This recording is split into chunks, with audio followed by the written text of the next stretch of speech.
Okay, it's one of those moments now where we can pause and take stock, get an overview of what's happened around Australia. Of course, still very early days in Western Australia. But if we take a look at that scoreboard graphic, which gives you a picture that says that the combined primary vote of the Liberals and Nationals was around 46%. Labor's primary vote, for them, a very disappointing 38% or thereabouts. The Greens over 7%. But if you look at the seats won, the combined Liberal National Party seats as definites at this stage are 77. They need 76 to govern. Labor has only picked up 53 seats at this stage, and in doubt you've got 11 seats. Now, if we look at the trend graphic, and you see a national swing to the Liberals of 3.3%, built slightly on by the Nationals. No swing at all to Labor.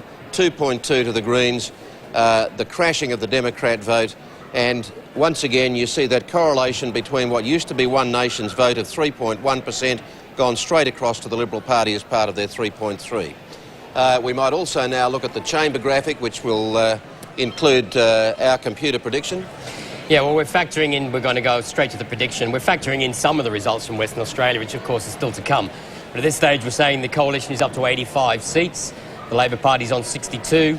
It looks like the Greens may have lost Cunningham, we're not sure yet. And coalition majority of 20 at this stage, which is a slight increase from the last election. We have a number of seats changing hands, which we're definitely prepared to give away at this stage.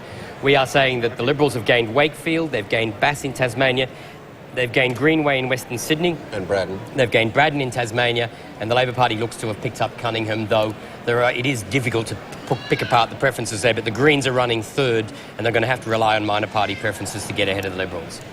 OK, look, one of the factors of this campaign, of course, is the issue of independence. We know that one's gone in Cunningham, but we might just look at those seats that are held by the independents in the lower house. Can we look at Tony Windsor's seat of New England? Well, Tony Windsor romping home in this electorate, no difficulty whatsoever. We'll look at the change of vote actually in this electorate rather than the two-party swing, because it doesn't mean very much. You can see Tony Windsor's got 58.5% there. When we look at the change in vote, you can see pretty clearly what's happening is that once you get an independent embedded in a country seat, is that the National Party vote tends to plummet. Is the sitting independents are very hard to dislodge in electorates once they're there in rural areas. OK, now the seat of Calare, also in New South Wales. This is Peter Andren's seat, the independent who's just increased his majority with each election. Quite an amazing personal story, Peter Andren. Well, again, we'll look at the change in vote in this electorate because there's actually some interesting swings here. Peter Andren's got over 50% of the vote, no difficulties, roughly holding his vote since the last election. The Liberals have contested the seat this time, and they've taken a whole bunch of votes away from the National Party, which is not a good sign for the National Party. The biggest threat to the National Party has always been the Liberal Party. Once they lose a seat to the Liberal Party, they never win it back. And so that's not a good sign for them in Calare. OK, now we've talked about the seat of Cunningham, which is based around Wollongong, held by the Greens from a by-election, but everyone expected that it would go back to Labor at this election. Well, I suspect Labor will win this seat. The Greens there, if you look at it in percentages, is the key thing. The Greens are on 20%. Now, they've got to get 8% from that, 8 of that 11% with others, of which over 3.5% is the Christian Democrats who are directing preferences to the Liberals. So on that basis, the Greens are not going to get ahead of the Liberals, and therefore Labor will go on to win that seat. OK, one of the personality seats of this campaign, if I could put it that way, the seat of Gwydir, which is held comfortably by the National Party leader, John Anderson. He's well ahead in this electorate ahead of Glenn Sims from the Labor Party, and Bruce Haig, who recontested this seat after being an independent last time. No difficulty there, John Anderson. No, he's got a slight swing against him, but he still holds it with a very comfortable majority. And we cross now, in fact, to John Anderson, the leader of the National Party in Gunnedah, in the middle of his seat of Gwydir. John Anderson, after pretty indifferent results in recent elections, you must be feeling very pleased tonight. Well, I think we've certainly scored a very strong country vote. And I think that reflects a belief that we are effectively representing regional Australia. We've got a little way to go yet. We're still watching Richmond closely. I'm cautiously confident that we can get there, but it's been very tight. A massive onslaught by the Labor Party and a real challenge from the Greens. I think Fiona Nash is looking a very good prospect indeed for the Senate in New South Wales. And Barnaby Joyce is looking a good prospect in Queensland. So that's encouraging for us. What about Kennedy, the seat held by Bob Katter? I mean, you put a lot of effort into trying to get that back, but it looks like it will stay with the independent, Mr Katter. Yes, it does, but I think we've pegged him back quite a bit. And I would make this point. Of course, this was going to be the election when he was going to storm over the top of us with 7 or 8 independents. It didn't happen. It didn't happen. Didn't even look like happening. So what do you think, what have been the factors, do you think, that have played well for the Nationals tonight and indeed for the Coalition overall? Well, I think plainly our economic management record has been very convincing to voters. But I think from our perspective, we really do have some pretty serious runs on the board for rural and regional Australia. Even with the very serious impact of the drought, there's a strong sense of optimism, a strong sense of feeling respected and supported in much of rural and regional Australia now that hasn't been there in recent years. I'd like to think that reflects a very real commitment on our part and a lot of hard work. Certainly, I've left no stone unturned during the campaign. We've travelled the length and breadth of the country and people have been very receptive, but we've had a strong message to put over. I should say I'm here with a small sample, a large number of people, but a small sample relative terms in this seat, which of course is 185,000 square kilometres of my supporters, and I'd like to really thank them for everything that they've done and say how much I very much appreciate and how much Julia appreciates. Julia's here with me now. Their efforts. Just one other issue, John Anderson. You mentioned there your Queensland Senate candidate Barnaby Joyce. And I note from the papers today you feel you've warned him against the comments that he made in relation to Family First. And of course we've seen quite a considerable success for Family First as an emerging party tonight. Mr Joyce, though, had other views about them. He called them the lunatic religious right earlier this week. Why did you take issue with that? Well, because, I don't share that view and neither does the party. I felt that it was inappropriate, but that doesn't diminish my regard for Barnaby's capacity, and I think he's a likely senator for us, and I think he'll do a very good job. Do you anticipate, in fact, an easy coexistence between the coalition government, the re-elected coalition government, and Family First? Well, that's to be seen.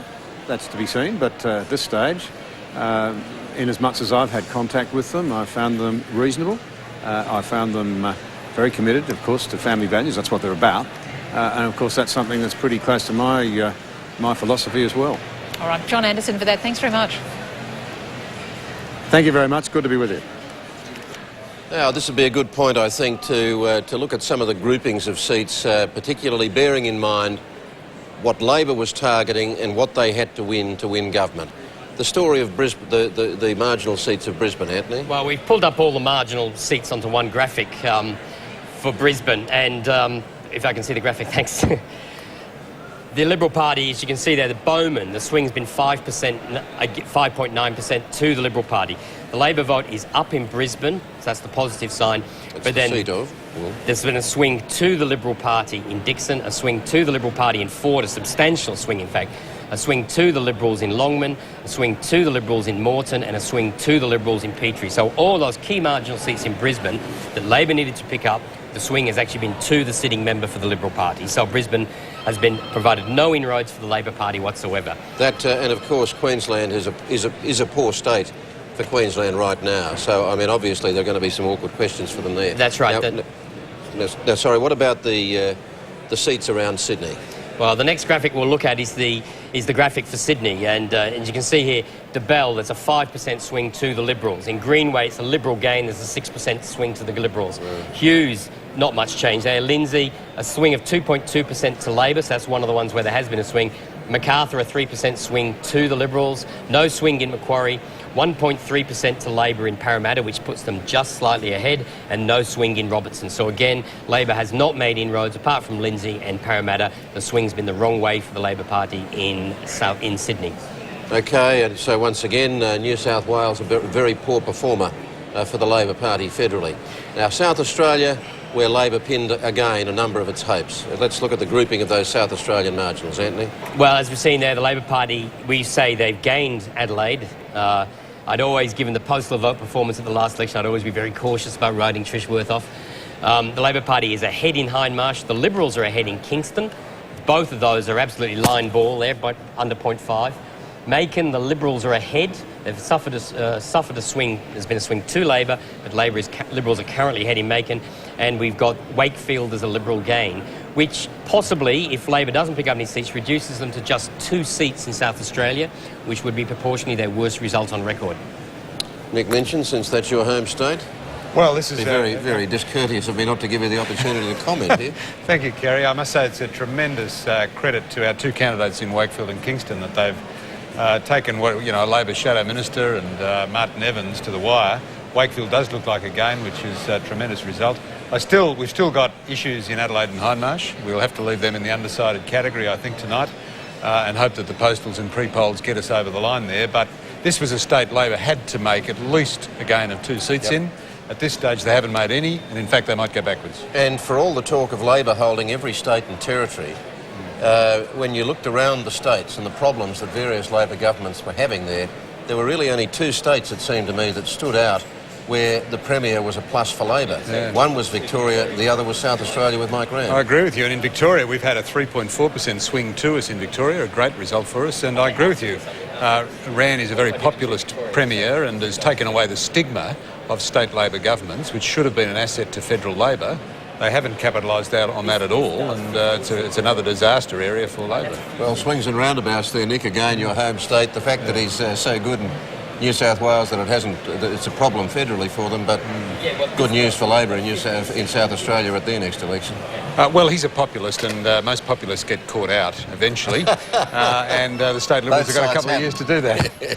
Can I say the other thing, just from your run through, is the extraordinary outcome in Queensland, where, as I said, we got nearly 55% of the 2-party preferred last time. Now there's been another 2% swing to us.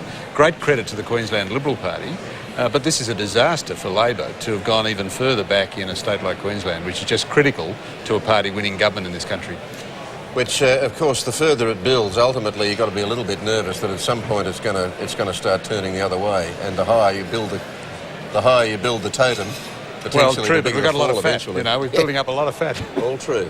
Can we take a look at the seat again of Solomon in the Northern Territory, based around Darwin, which was one of the government's most marginal seats, 0.1% margin, now substantially bigger. Well, Dave Tollner's had no difficulty being re-elected in this electorate in the end.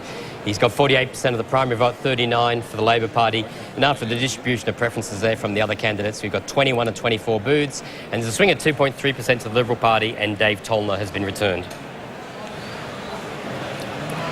Dave Tollner, over to you in your seat of Solomon. I'm surprised, given that result, you haven't got you're not popping the champagne and not surrounded by hundreds of supporters. Yeah, I think there's still a few boos to come in. I'm quietly confident, but not over the line yet, and just waiting to see what happens in the next hour or so. It's interesting, isn't it? Because not that the coalition had written off this seat, but Labor over the past week or so has been exceptionally confident about counting Solomon as a gain. So what do you? How do you see the dynamics of what's happened? Well, Claire Martin and the Northern Territory Labor Party really injected themselves into this campaign. I think that's without precedence. I can't ever remember a Chief Minister in the Northern Territory getting involved in a federal campaign to the extent that Claire Martin has in this campaign. She's filled the campaign with lies and deceit, and it looks like Territorians have rejected her comments. What are some of the other issues, though, that you feel worked for you?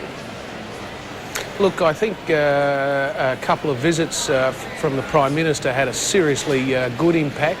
The Prime Minister, I think, is becoming a bit of a cult figure in the Northern Territory.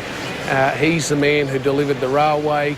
He's the man who has delivered gas on shore from our Timor Sea reserves, and he's been getting up here quite a bit. And of course, people always up here remember Paul Keating's great line that the best way to see Darwin was from 38,000 feet in a jet on your way to Paris.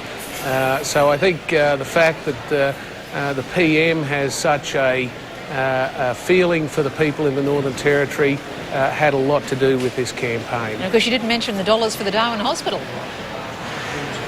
Oh, look, I think that's a promise, but the really big ticket items that have been delivered, of course, were the 100-year promise that was never delivered by anyone until John Howard got here, and the gas on shore. Those things really stand out in the minds of people in the Northern Territory.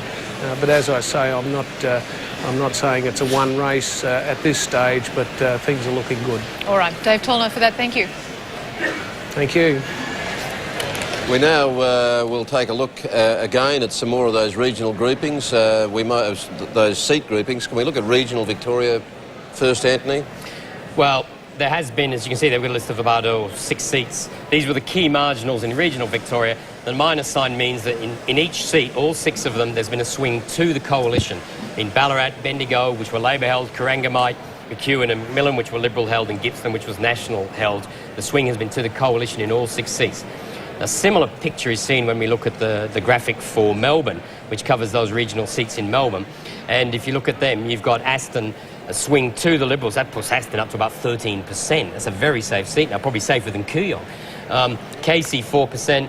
The swing to the Liberals in Chisholm. This was the swing, Aston, incidentally, that was the turning point, really, for John Howard in the 2001 year. A year that was, remember, it was devastating that year for him in the first third. Aston is a seat I don't think Labor Party has much hope of picking up again for a long time. It's becoming extremely affluent out of suburban. If I could have the graphic back, please.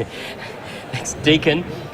Swing of 3% against to the Liberal Party, swing to the Liberals in Dunkley, in Flinders and in Latrobe. So the Liberal Party has picked up votes in every seat in Victoria. So there was talk of Labor doing well in Victoria, and in fact there's been complete backwards movement for the Labor Party in Victoria. There's been no use to them at all, Victoria. OK, now what about, we know about the seats around Brisbane, which were bad news for Labor in the end. What about regional Queensland? Again, there were some marginal seats that Labor thought were promising. Well, again, no movement here. Kennedy, well, the figure for swing is a bit unreliable there, but the other seats, again, Blair swing to the coalition, Dawson to the coalition, Herbert to the coalition, Hinkler to the coalition, Leichhardt to the coalition, Wide Bay to the coalition. So in all these key seats that we classified before the election, to keep an eye on, there's almost no movement. There's movement to the coalition. Labor's made no gains in the marginal seats they had to hold. Now, so which suggests that the strategy the government's had all year in terms of the targeting of its expenditure in the budget, in the promises, in the campaign, has worked very well in the seats they hold, because part of the strategy of doing those sorts of things is you announce a policy and then direct mail to the people in the electorate. And that's certainly, all these figures indicate the coalition has had a well-organised campaign in terms of tying their result, their direct mail, to their policy decisions. They're a very well-drilled, well-organised party in government. OK, well, we're talking about regional seats now. Northern New South Wales, there's a regional seat of Richmond held by Larry Anthony for the National Party. This is a seat that was not looking good for Larry Anthony a little while ago. Well, it's still not looking good. It's we've now got 54 of the 58 booths with preferences, and this is one that's going to go to the postals and absents, however many there are in this electorate, because when we factor in the booths and the preferences, 1.8% swing to Labor. Doesn't get much closer than that. So that's a tiny result, tiny margin at this stage. I'll just get a very quick comment from Bob McMullen on that seat. Bob, you're looking at that and allowing for what sounds like a huge increase in the postal vote this time.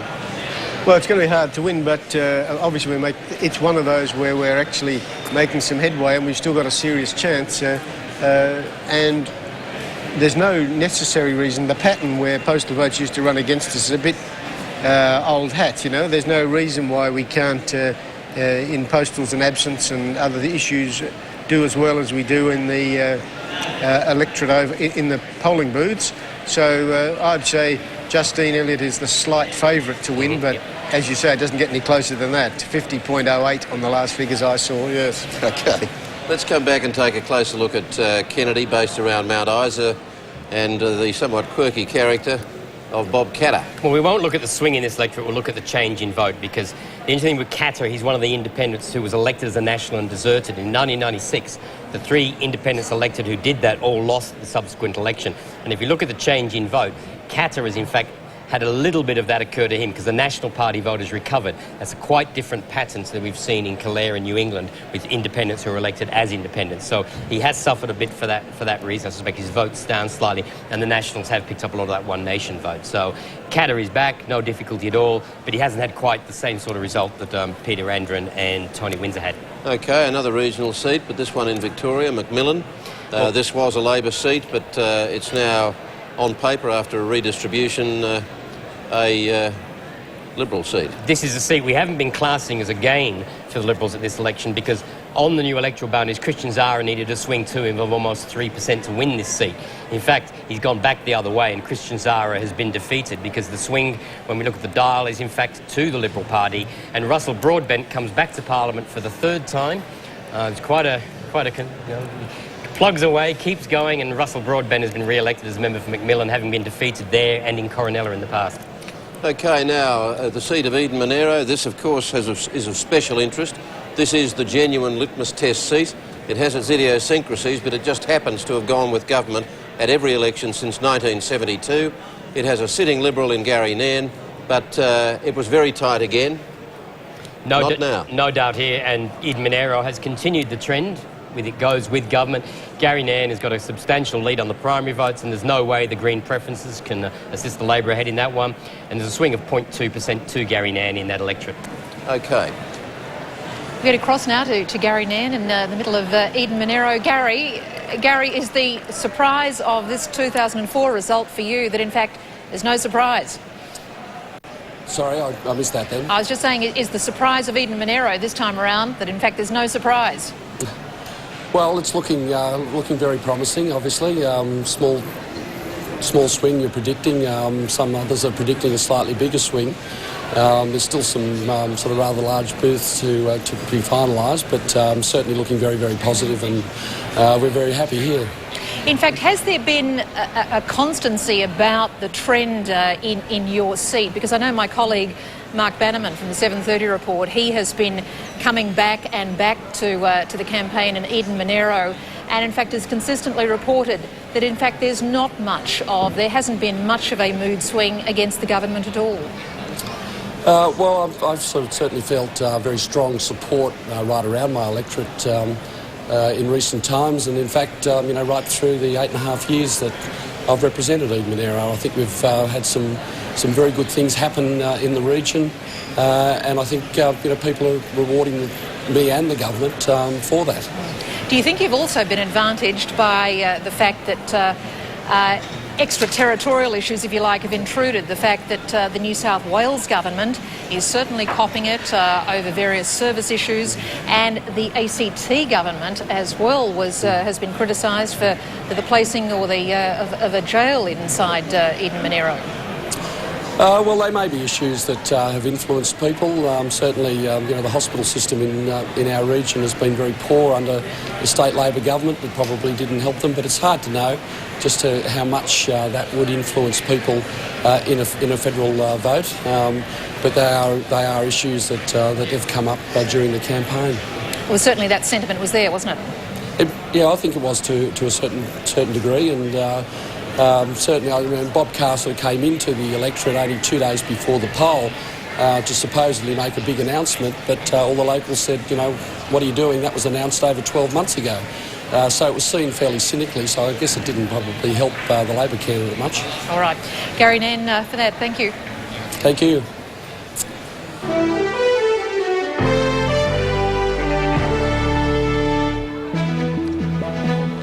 Back in the tally room, there's quite a deal of interest here in the tally room as well. This is an election campaign where in the early weeks there seemed to be very little interest. The electorate seemed to be tuned out, but certainly there's been building interest in the last week, a lot of interest around the booths today and here in the tally room tonight.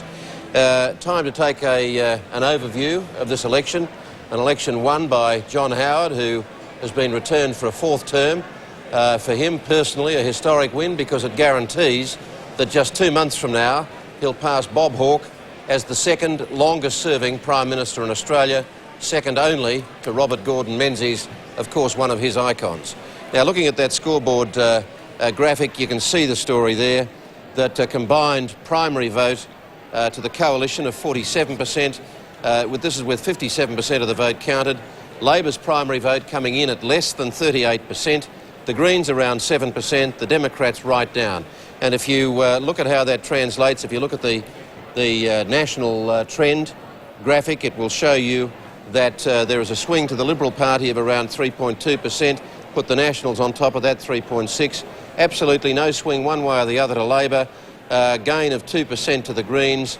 A big slump for the Democrats. And once again, what was the One Nation vote of 3.1% seems to have translated neatly across to the Liberal Party. And if we look now, Anthony, at the chamber prediction on the seats won and lost. We'll look at the chamber and then we'll very briefly do the changing seats graphic, because we've actually started to give away a lot more seats now. If you look there, you can see that predictions, we've got the coalition up to 88 seats now. We're getting a few seats starting to leak in from Western Australia. At this stage, that's a coalition majority of 26. And if we look at the changing seats graphic, we can have a look at what seats we're giving away at this stage. We're saying the Liberals have gained Wakefield in South Australia, Bass in Tasmania, Greenway in New South Wales, Cowan in Western Australia. I haven't had a chance to look at those figures yet. I'd be surprised if Graham Edwards has been defeated, but we'll have to have a look. Braddon has been gained by the Liberals. We've given Labor Party both Adelaide and Hindmarsh, so I'd want to see those postals. And we'll leave it there at Cunningham being gained by the Labor Party. There's no real tradition, is there? OK, can we look now, I think... No. I think we've... Maxine? OK, Kerry, thank you. Kerry, for I was just looking at those figures. Michael, they're extraordinary. The ALP on a 37% primary. Now, that's lower than what Newspoll was showing well, that's right. across the 6 weeks, wasn't it? Well, Newspoll this morning was showing 50-50, so in that two-party preferred. So, I mean, and as Stephen Smith was saying, they really needed to get 40, 41, something like that to even have a hope. That figure is not good. Yeah. The real train wreck, though, I think, in this campaign, in this election, has been the Democrats. Their vote is down from 4.3% down to 1.1%. If we just have a look at this graphic we've got up here, it was started in 77 by Don Chipp, started to keep the bastards honest. It peaked under Janine Haynes at 12.5%. And then it started to fall back, fell back quite significantly under John Coulter. It was revived under Cheryl Kernot, of course, and then after Cheryl Kernot, things started to go from bad to worse under Dr. Spoyer, Meg Lees, and now under Andrew Bartlett, we've gone down to just 1.1%. So it's not a good result for them. That's the vote in the House of Reps. How that translates to the Senate is yet to be seen, but they've got 3 senators up out of 7. Aidan Ridgway, Brian Gregg and John Cherry, and on those figures, Andrew, you'd think that perhaps they may not get in. Well, we ran our whole campaign focused on the Senate, so whilst it's disappointing that the Reps vote has dropped, it's not surprising. The real issue for us is how the Senate holds up. I think it's a bit too early to tell with those, although some of the early figures I'm getting in from some of the mainland states has us still in the race. The preference flows are very hard to predict. We had, of course, the Greens stitch up their deal with Labor to try and get rid of the Democrats, and a lot of the minor ones are spraying all over the place. I think the other big story from the Senate, frankly, is the possibility, particularly with the swing to the Liberals, if that holds in the Senate, that they will get half the seats in the Senate. That won't give them total control, but it will prevent them, it will enable them to prevent any amendment being passed, any inquiry being set up that they don't like. A very different parliament to what we've seen for over 20 years in Canberra. Andrew, what do you think happened to the Democrat vote? I mean, where did it go, and why have we seen this kind of collapse? Well, it's been a very polarised election, I think, and one of the interesting things when you look at the polls and why they're so wrong, and you look at what big thing happened in the last couple of days, I think there was that real polarising event, in a sense, in the last couple of days with the Tasmanian forests. We've seen the Green Party, more than ever before, very much attach themselves as the far left wing of the Labor Party. I don't think that's done the ALP any favours overall by the looks of it, and that has also, I think, polarised the electorate. The Democrats very much positioning ourselves in this campaign in particular as being able to be independent of both Labor and Liberal. In a sense, you see the Greens on the far left, perhaps Family First on the right, and us disappearing down the middle, at least in the House of Reps. Why do you think your message, though, didn't have a greater resonance? Well, we saw a lot of focus on Mr Howard and Mr Latham, even more so than ever. Our message is totally on the Senate, and I still want to see those Senate figures, because I do think that the Democrats have always polled higher in the Senate than the reps, as that graphic you just saw showed. The big question mark still is how much higher in this election, and whether the preference flows will allow us to retain our seats. I think South Australia in particular is still a reasonable chance for us, but the other big question mark is whether the Liberals win half the seats. That was the key reason why the Democrats made some of the preference decisions we made, to try and drag some preferences away from the Conservative side of the electorate. We got hammered by that, by the Greens amongst others. If that's depressed our vote, then that'll be an even worse outcome for the Senate, but we'll see what the Senate figures say. Just a final point, there's of course a new player on the scene tonight on the right of politics in Family First. Are you surprised by their success in this poll? Well, they got given a lot of oxygen by the Greens, giving them so much attacking and trying to present as an almost a counter force, a polar opposite to contrast themselves against. And again, that's given them a lot of oxygen. Whether they win any Senate seats, we'll see. We certainly would prefer to see pretty much anybody rather than the Liberals have control of the Senate in their own right, because we've seen what damage that can do. But if they get that, certainly, the whole election obviously presents some challenges for the Democrats, and where we go from here, we've got still a minimum of 4 Senate seats there, and still in with a chance in some of the other states when the figures come through. So I think we'll wait and see what the whole dynamic looks like. But if we've got the Greens more than ever defining themselves to the far left of the ALP, Family First on the right, then that's an issue for the electorate, I guess, about whether they want polar opposites or whether they want to have a middle voice that can actually mix together that strong economy with better support for the environment and social services and human rights. All right, Andrew Bartlett for that, and I guess it's going to take more than the bungee jump next time. Well, we'll still see if we get that bounce at the end on the Senate vote. Okay. Still waiting. All right, Kerry. We might, Maxine, take a look at Western Australia now for the first time tonight. They've been counting over there for an hour. We might start, Anthony, with the seat of Cowan. Yes, well, I knew that first figure on the changing graphic was a bit precipitous, because we got a couple of extra booths, and Cowan's looking a little bit better for Graham Edwards. At this stage, he's behind on the primary votes, but this is an electorate where there's lots of Holmes West housing at one end.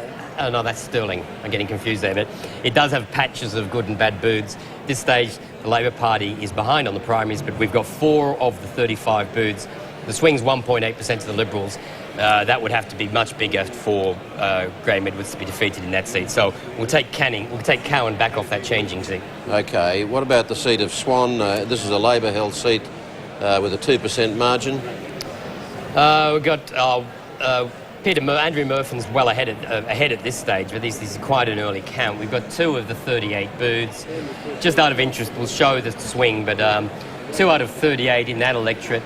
You've got one end of the electorate which is nothing but retirement homes, and you've got another end which is solid Labor, and you've got expensive housing along the Swan, so you'd really need to know where that's going from. I wouldn't call that a Liberal gain on 2 booths.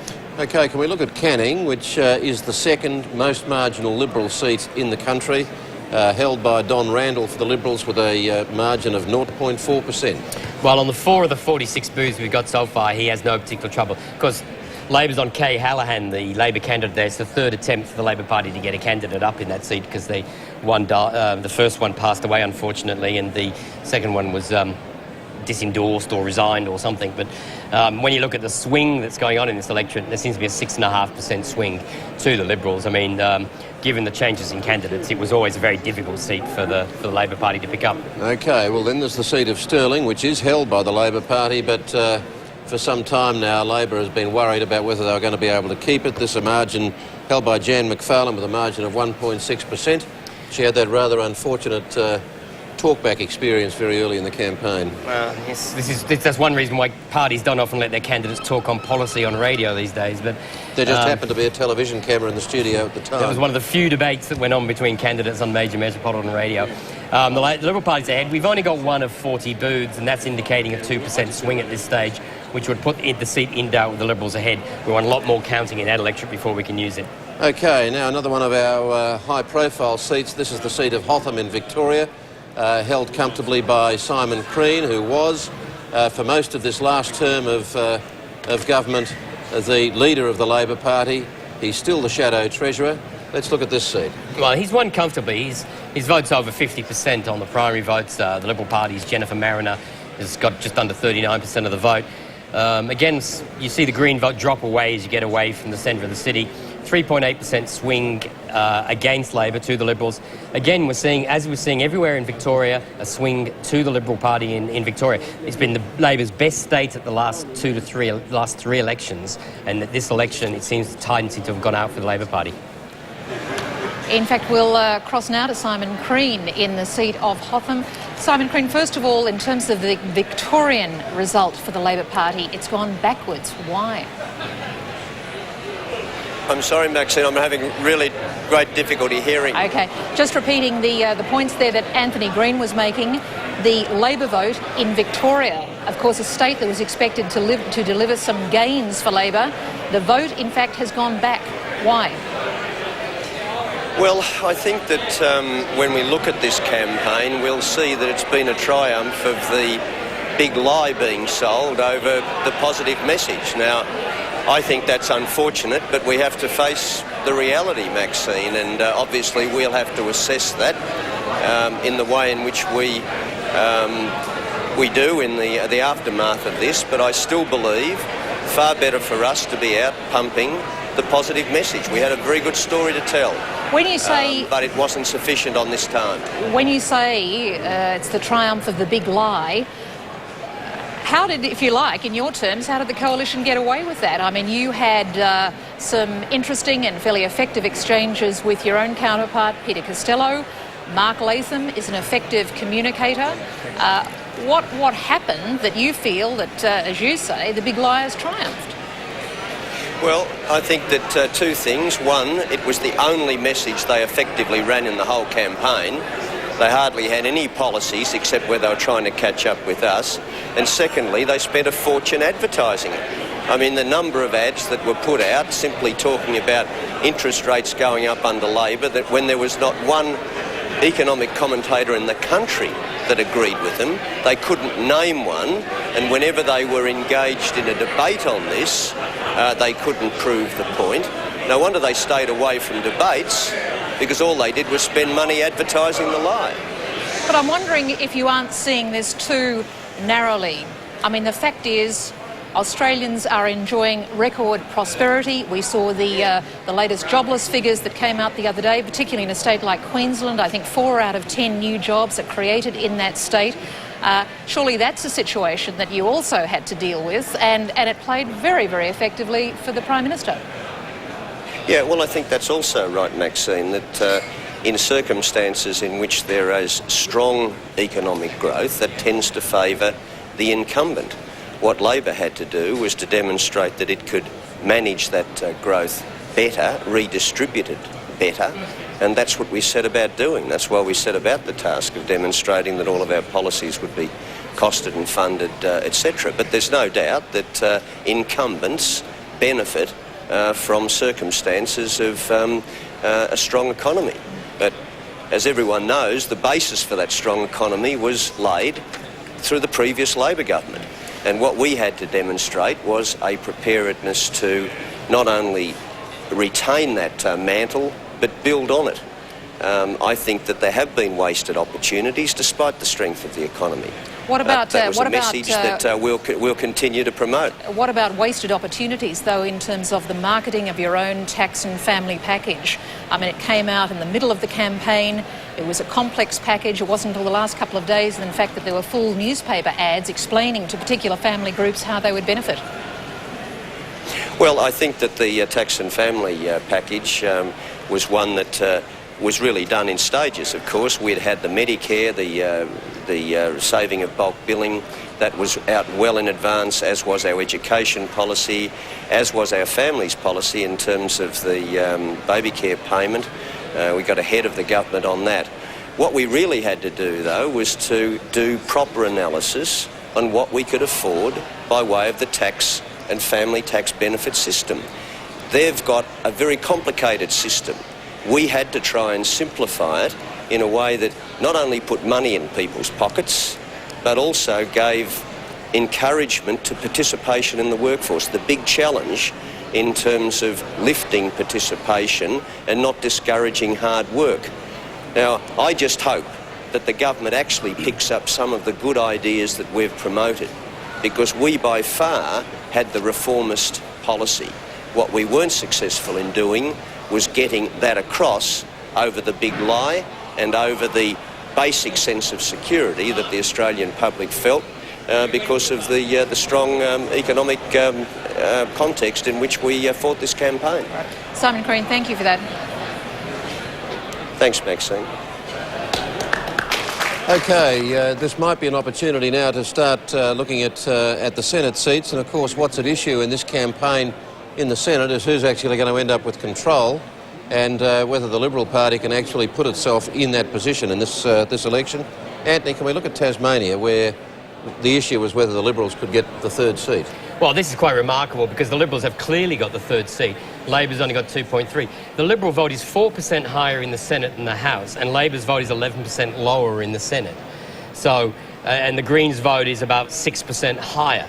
So the Tasmanians have shown their usual ability to pick and choose amongst the candidates in between the houses. Now, Brian Harradine for years used to attract vote from the lower house members.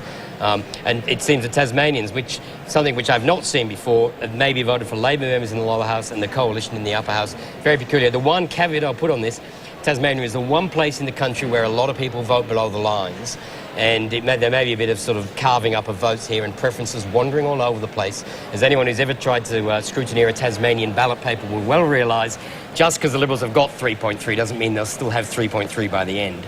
But that's an excellent result, and that basically gives the coalition 38 of the 76 senators. As we see in the only other seat where they're at risk, which was the ACT Senate seat. If we bring that up next, this is a seat the Greens had high hopes trying to win with Kerry Tucker, but they've got no chance of getting it. The Labor Party's got over a quota, the Liberals have got over a quota, the Greens got a half a quota. There will be one count, and the first Labor senator and the first Liberal senator, Gary Humphries and Kate Lundy from Labor, they will be elected, and that means the coalition has 38 of the 76 seats, and to pass legislation they need only one more vote, and I'm sure they're talking to the Democrat from Western Australia already, Brian Murray. Okay, now, Nick Minchin.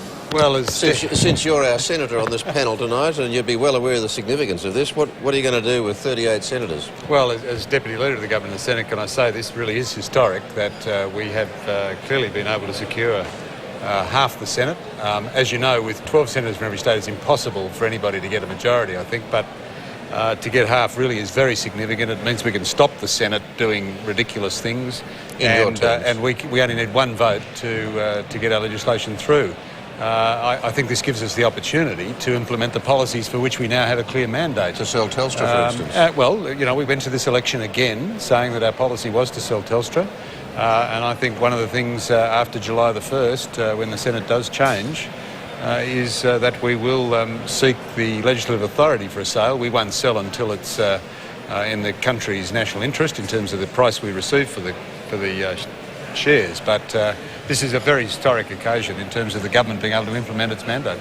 Okay, now, are we going to take these pictures from the Latham camp, where I'm told that Mark Latham's mentor, Edward Gough Whitlam, has arrived.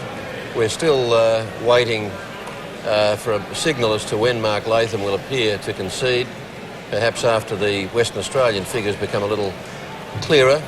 But it's only a matter of time now before Mark Latham does appear to concede, and I suppose it's a moment of pathos in a sense that Gough Whitlam is there in the public gaze to be there when Mark Latham makes his appearance. This was not the result that either Mark Latham or Gough Whitlam obviously were hoping for.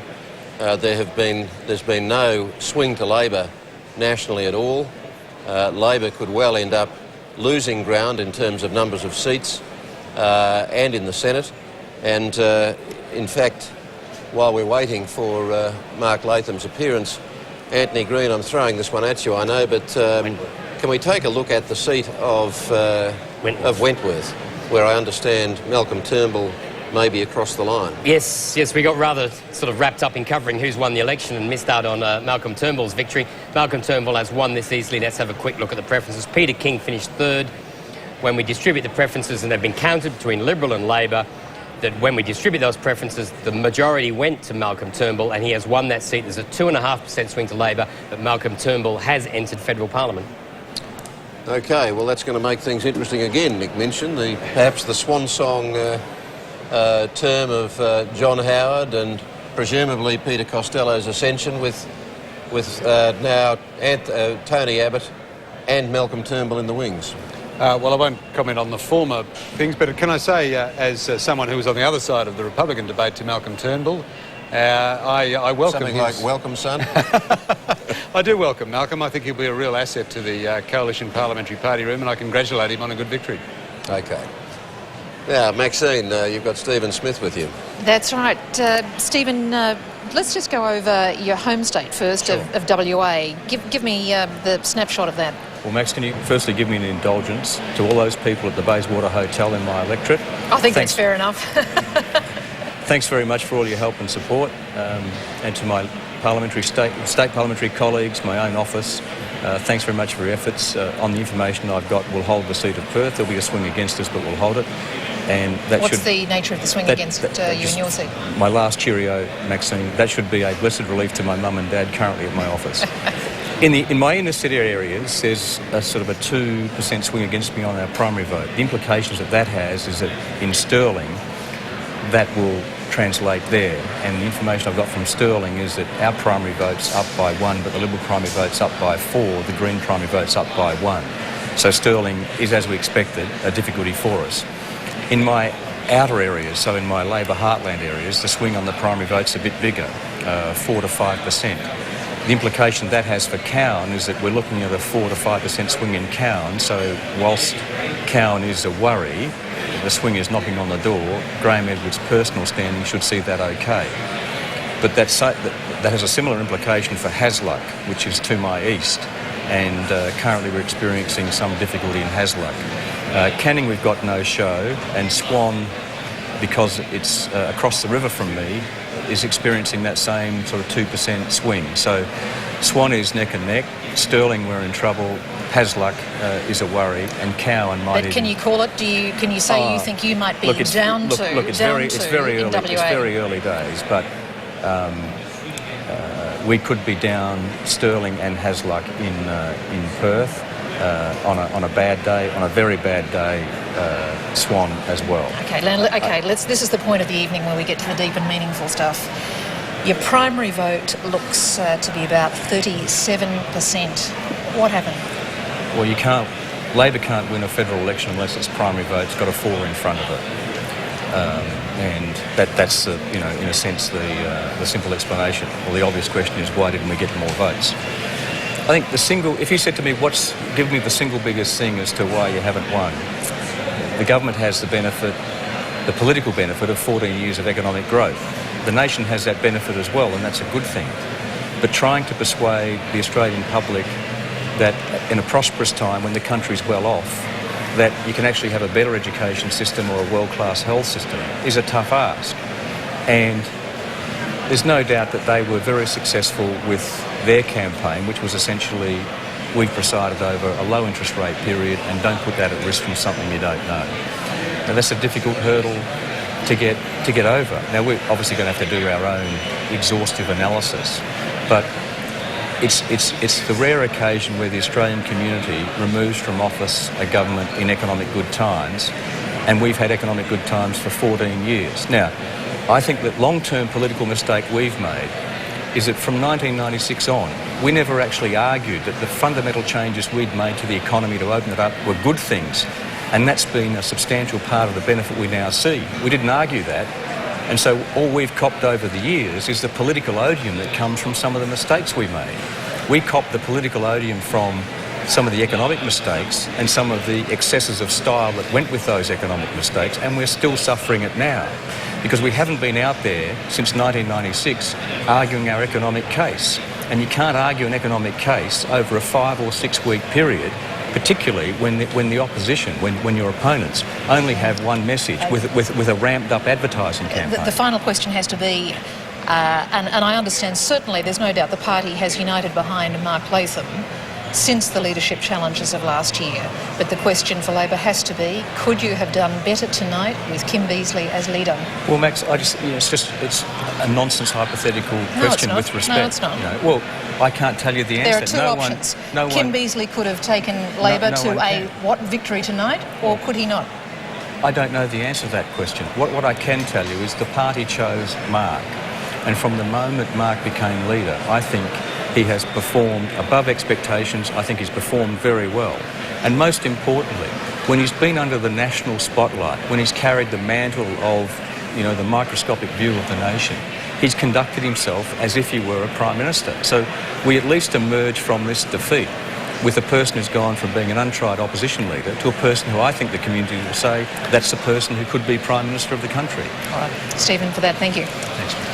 Thanks, Maxine. Now, we might take a quick look at one of those South Australian seats that was unclear early in the night, the seat of Macon, one that Labor had hoped to get. This was held by Trish Draper, who had her own political problems leading into the campaign. What's the story, Anthony?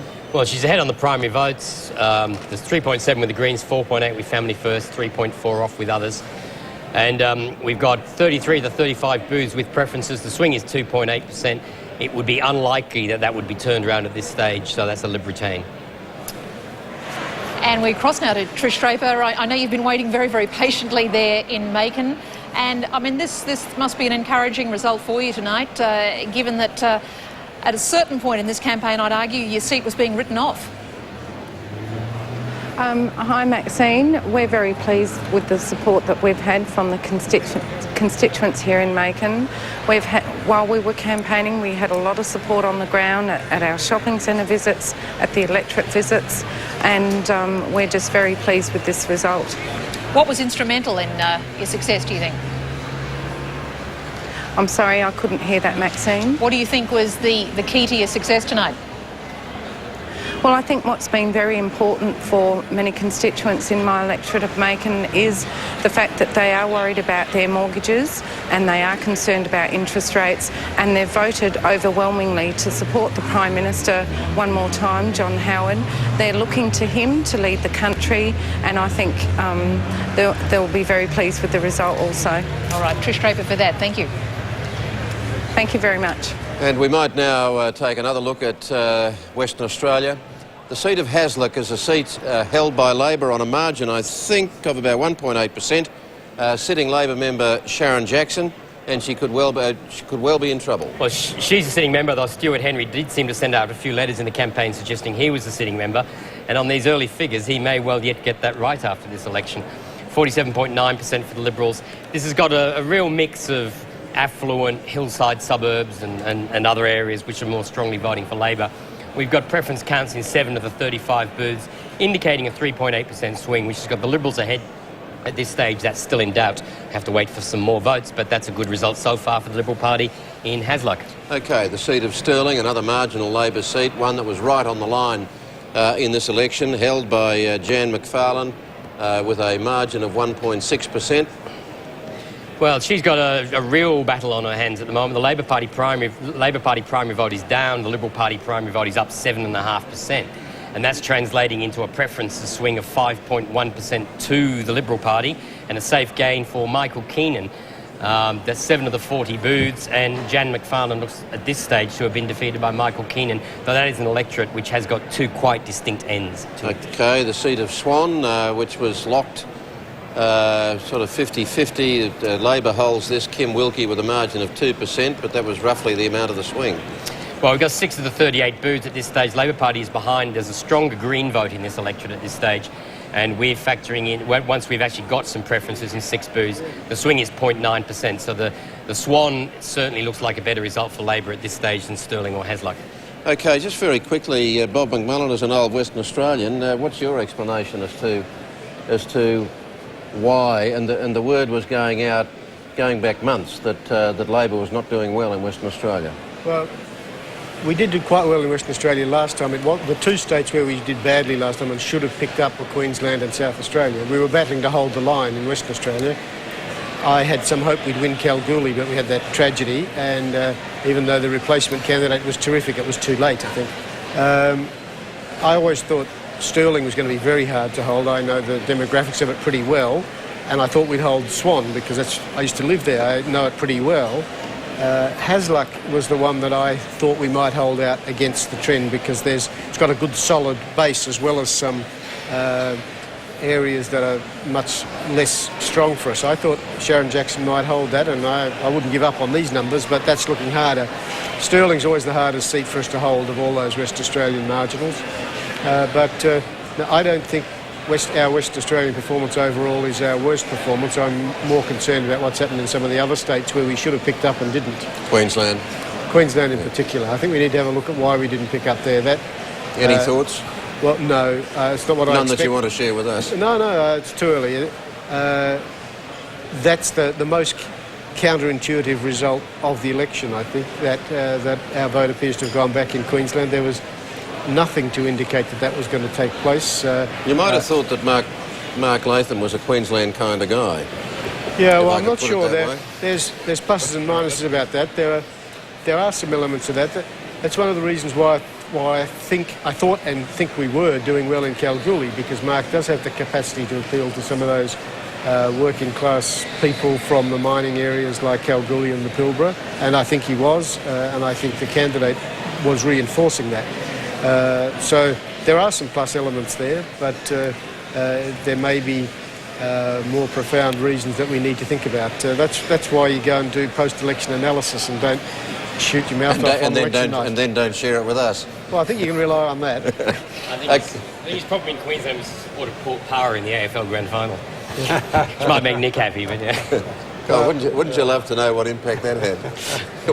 We might now take a look at another one of those very interesting seats, and that is the seat that belongs to the Prime Minister, and is going to continue to belong to the Prime Minister, despite the fact that he had a particular challenge there, one from Andrew Wilkie with the Greens, the former intelligence officer with the government who resigned in protest over Iraq, and the fact that there was a very strong campaign run against the Prime Minister, the Not Happy John campaign that was launched by his former federal president, John Velda. Can we have a look at Bennelong? Yes, well, this is interesting because I heard Margot Kingston last night saying Labor missed a real opportunity by not directing more effort at safe Liberal seats. Here's one where there was an effort directed. And John Howard has had a swing against him when we look at the swing dial here. Bit over 3%. 3.4%. It's the third biggest swing to Labor in the country, and it's in the Prime Minister's seat. But that's after a lot of people put a lot of effort into trying to undermine him. I think you've heard a lot about doctors' wives in this campaign. There's no evidence in any of these seats of the doctors' wives, if they are out there, being at all a significant factor. Terribly condescending term, you have to say. Can we have a look at the seat of Werra, which of course is Mark Latham's seat, the seat once held by Labor icon Gough Whitlam? Yes, the third candidate there, Sam Barg-Shoon, was the one that accused Mark Latham of branch stacking. He's got 5% of the vote, and Mark Latham has got 53.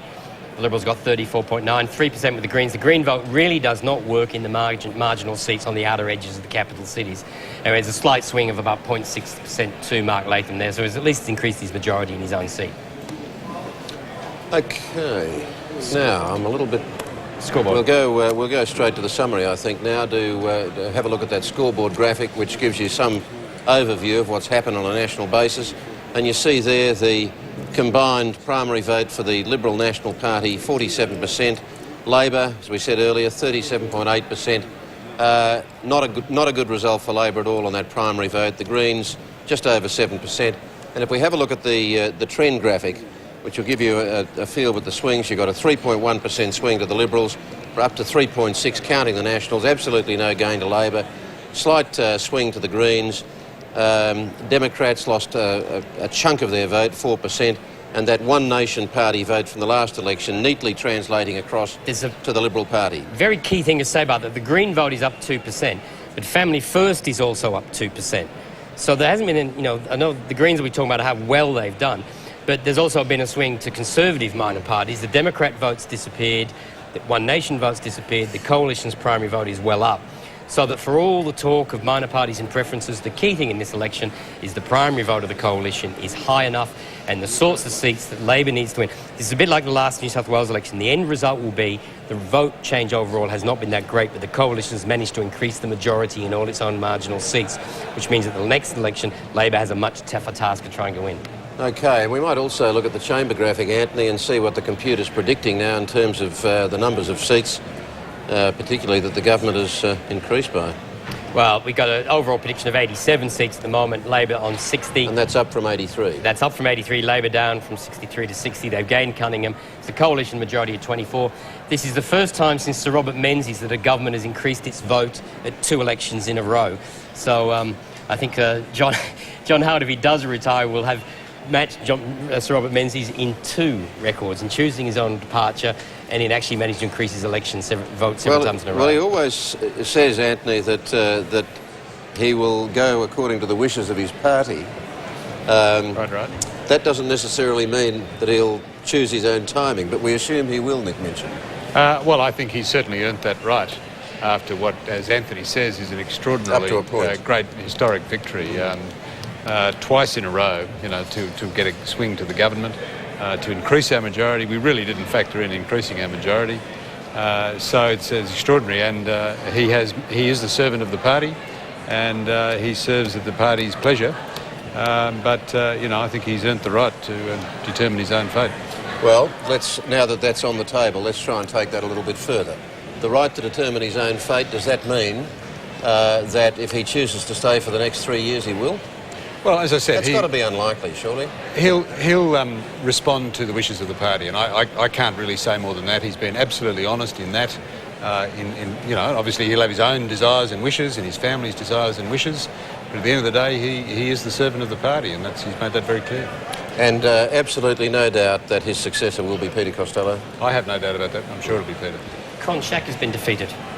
Wow. Can we bring up the figures for Bonner, which is the new seat under the redistribution in Queensland? Con Shacker was the sitting member in Bowen.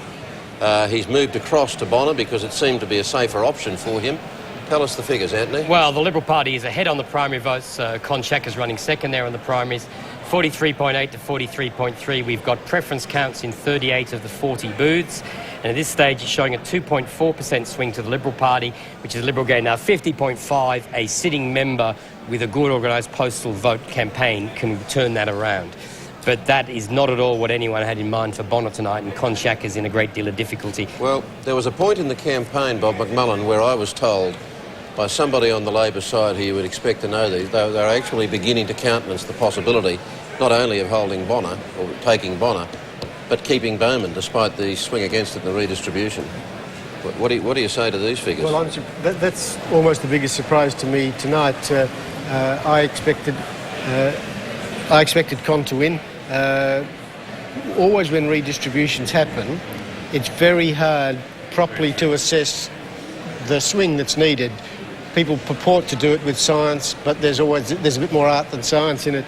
And I was worried about that with regard to Wakefield all along, but I have to say there was nothing in what I heard about Bonner that gave me cause for concern, and Con's been working that area very hard for a very long time, and I don't think he's necessarily going to lose on those grounds, but that he's stretching in that manner is really a surprise to me, perhaps one of the biggest surprises of the night. Well, he went out once before some time ago and came back. If he goes out this time, you'd think that'd be the end of his political career.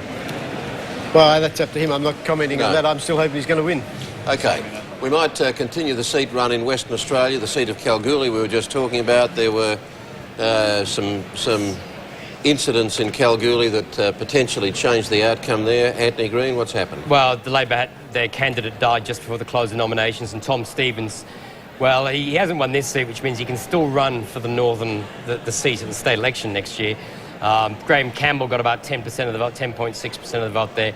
But Barry Hass, there's been no particular swing in that electorate. We've got about 41 of the 113 booths.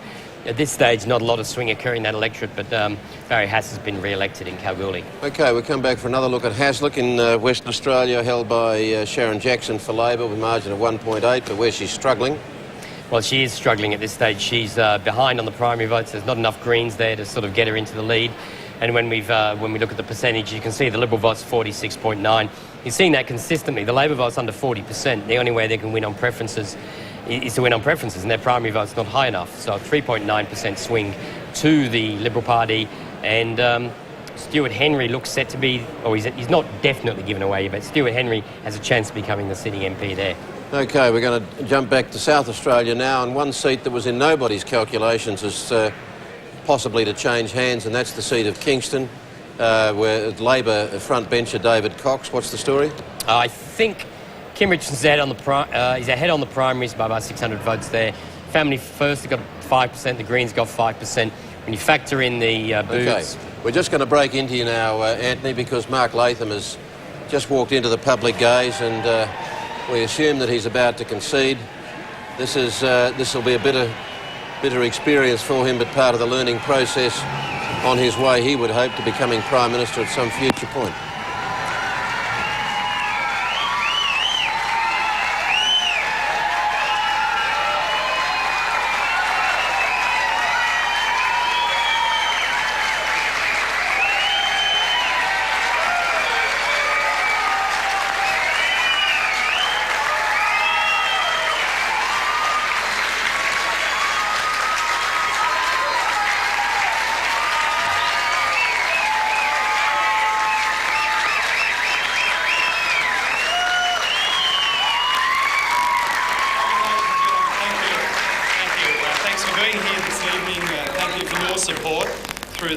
Today and the long campaign on which we've been engaged.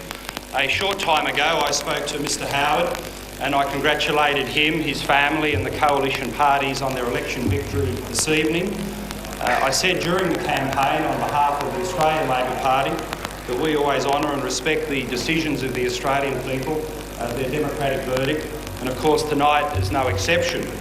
I want to, on this occasion, congratulate and thank all the Labor candidates and campaign workers for their efforts, not just in the 6-week campaign, but over the past 3 years of the Parliament. They've worked hard. They've done the cause of Labor proud in advancing our policies and principles.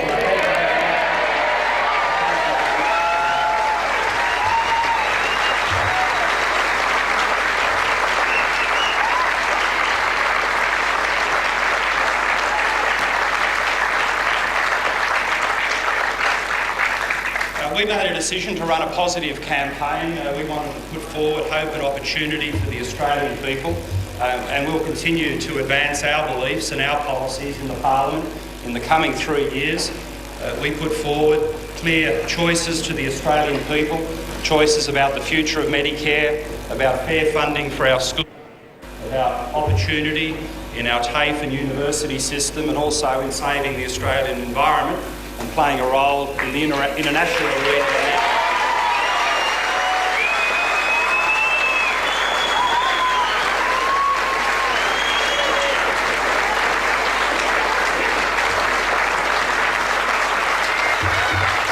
We decided to put forward our positive alternatives in the big areas of health, education, the environment, but also on national security and the economy. I'm glad we did that because I know for a fact that so many Labor supporters and Labor voters today have felt good about supporting our cause because of the choices and alternatives we put forward.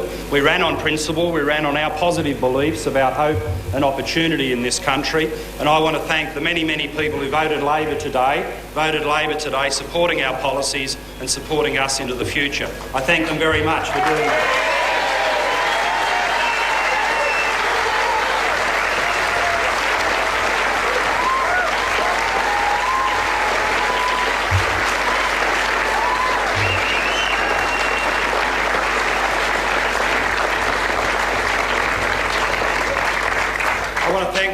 Parliamentary colleagues led by Jenny Macklin, my parliamentary deputy, but also John Faulkner, our Senate leader, who played such an important role through the course of the campaign.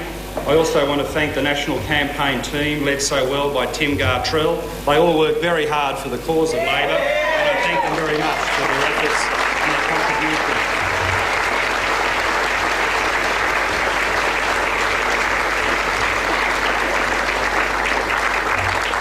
I also want to thank my personal staff, in particular Michael Cooney, who's been with me through the 3 years of this parliamentary term, not just as the parliamentary leader, also Alison Burns and Glenn Byers in particular, who've worked so hard,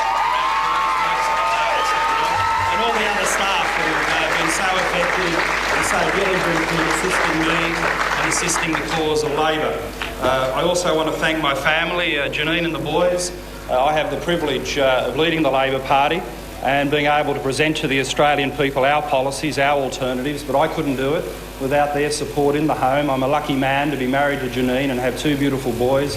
My family counts the world to me, and I thank them for all their support through this campaign. I couldn't have done it without them.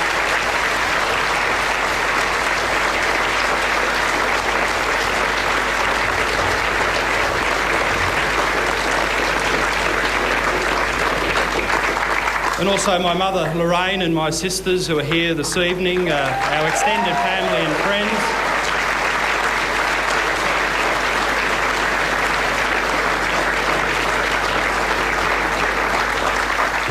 In some respects we've come a long way since Harrison Street, Ashcroft, but we've never forgotten where we've come from, and we've always been true to a place called Green Valley and the things that we've always been true to it.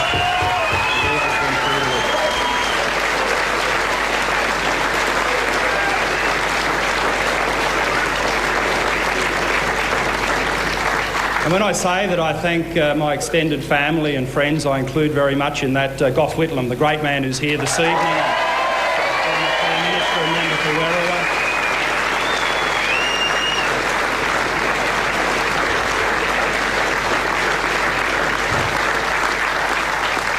Gough's been a great friend of my family and a great supporter over the years, and I know that he's loved very dearly by Labor supporters right around the country, and particularly all those Australians who got a university education because of Gough Whitlam. Something we're proud of in the Labor Party, something we're proud of in our achievements for the country. And I thank you, ladies and gentlemen. I thank the Australian people for the privilege I've had, particularly over the last 6 weeks, in presenting the Labor program, the Labor policies. Our democracy is strong because the people were engaged. They did me the courtesy, they did our party the great courtesy of listening to our policies, of giving us their consideration, giving us a fair go. Of course, tonight is not our night. It's not the night that we were hoping for, but I've certainly found that the democratic experience is something we all should be grateful for in this country. Australian democracy is strong when the people are engaged, and they've given us fine consideration through the course of the campaign and the 3-year parliamentary term. I've had a lot of people say that we've made the opposition strong, and when there's a strong opposition, Australian democracy is so much stronger. We'll continue to do that in the coming parliamentary term. We'll make sure the government is held to account, that we put pressure on to implement their policies.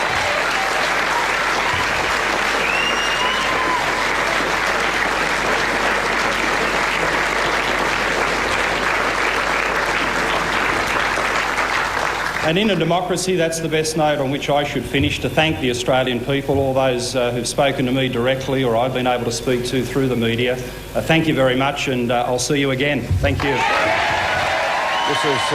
This has been a very tough moment for Mark Latham, another chapter in the blooding of a man who may well be on his way to the Prime Ministership at some future point, but right now has to face up to a Labor defeat, and a tough one. A defeat in states where Labor had hoped to poll extremely well, like Queensland, like South Australia. Questions are obviously going to be asked. There's clearly going to be a post-mortem about what went wrong. But for this moment, what has to be said about Mark Latham is that he grew through the campaign. I think even his opponents will acknowledge that he won some respect from quarters where perhaps he didn't have it beforehand, and that certainly in the middle weeks of the campaign, you could say that Mark Latham was beginning to come of age as a Labor leader after only 10 months in the job, that he grew in stature. There was a sense that he began to strike a chord, Bob McMullen, that's right, amongst Australians around those middle weeks.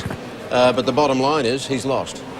I think, obviously, in elections there's only 2 results, you win or you lose, and we lost. But I certainly think Mark campaigned very well, and I think he did establish the capacity to be the Prime Minister of the country.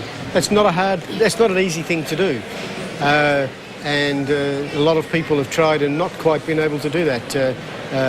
from opposition. I mean, the very fine Australian, Andrew Peacock, never convinced Australians he could be Prime Minister. He had a lot of virtues, he did a lot of things well. I mean, obviously I disagreed with him politically, but that wasn't the point. It was clear he was a person of some substance, but he never convinced Australians he could be the Prime Minister.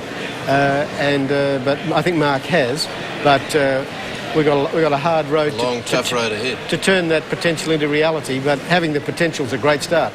Nick Minchin, you've already touched on some things that that surprised you that Labor might have done or should have done that it didn't, but nonetheless I would think you'd concede that that certainly in the middle 3 weeks of the campaign he rather took you by surprise with the strength of his campaigning poise and that he was kicking some winners there. Well, to the extent that he didn't blow up, as many had predicted. No, you can be more generous than that. No, I think it must be said we won the first 2 weeks of the campaign, without question. Including the launch of Labor's tax policy. And I think Labor messed up the launch of their tax policy. That upset their campaign. I think, in a sense, the Jakarta bombings got us off the track, and we kind of, I think the middle 3 weeks were at best a draw.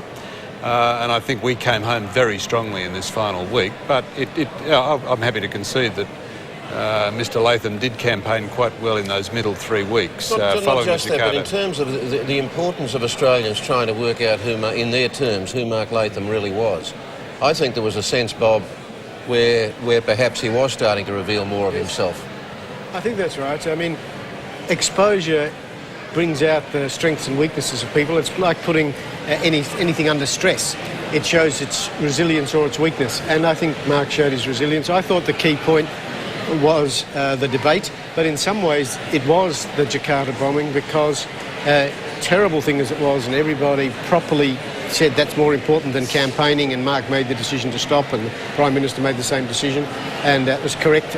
Peter Costello didn't do it, but everybody else did, and that was a good thing to do. But we did, I think Mark handled that with poise, and it showed a capacity to deal with strength with difficult issues, and then the debate, in which he did very well, and I think A, showed Australians what he could do, but B, showed himself what he could do, and lifted his confidence. He performed very well after that, I think. And yet, as part of that post-mortem, I would imagine there should be some tough questions asked about just how smart it is to hold so much of your key policy detail in until the heat and the intensity of an election campaign, all those numbers in the air, the cash raining down from both sides, the detail, the weight of detail that was coming at people, and you really expect the Australian electorate, A, to care, B, to be switched on, C, to absorb, D, to take seriously that you're saying to them, listen, we've got all this policy, but we're only throwing it at you at the last minute. But, Kerry, you can't really suggest that we would have been smart campaigning to have had billions of dollars of expenditure out there before the government had announced any. What do you think they would have been campaigning on us about? They'd have been talking about the nature of our spending. Now, of course, in the last few weeks, they spent all that money, but aren't those things you've just got to confront in future, because it hasn't worked this way? Well, it simply hasn't worked. No, I never really accepted the view that you and others held about a small target strategy before. I don't think we ever had one, but certainly we didn't have one this time, and we put a whole lot of major things like Medicare, things like the principles of it. You do need to get what you stand for out early, but until you know what the state of the budget is, it's not responsible to put out what you're going to spend on it in detail. It's just not capable of being done, and nobody can do it. The government didn't do it. Nobody can do it. But in the end, it's not in the interest, is it, of dare I say, sound high-minded, not in the interest of a healthy democracy. If you're going to be so herded into a corner on these things, which the electorate has a right to hear debated out over months, possibly even years. Do you remember Bill Hayden in 1972? How long did Hayden get out there arguing, for instance, Medibank? 2 years? Yeah, he wasn't waiting to find out the detail of what Treasury was going to say. The world, for good or bad, and I think in many ways it's for bad, the world's moved on. We have in Australia the most anally retentive democracy about the rigorous costing of expenditure, much more rigorous costing about here than in the United States. Nobody's out there with the fine-tooth comb in either the United Kingdom or the United States. But that's where we are, and it's going to be with us for a long time. It has some virtues, that, but we pay a real price for it. It sucks a lot of the blood out of our political debate. OK, well, as we speak, the Prime Minister, I understand, is on his way from Kirribilli House to Liberal party headquarters, not the party headquarters, but the party where they're celebrating in the City Hotel. He'll be there, I would think, in about the next 10 minutes or so. But there are some other aspects to this campaign that Maxine's going to explore with Michael Brissenden.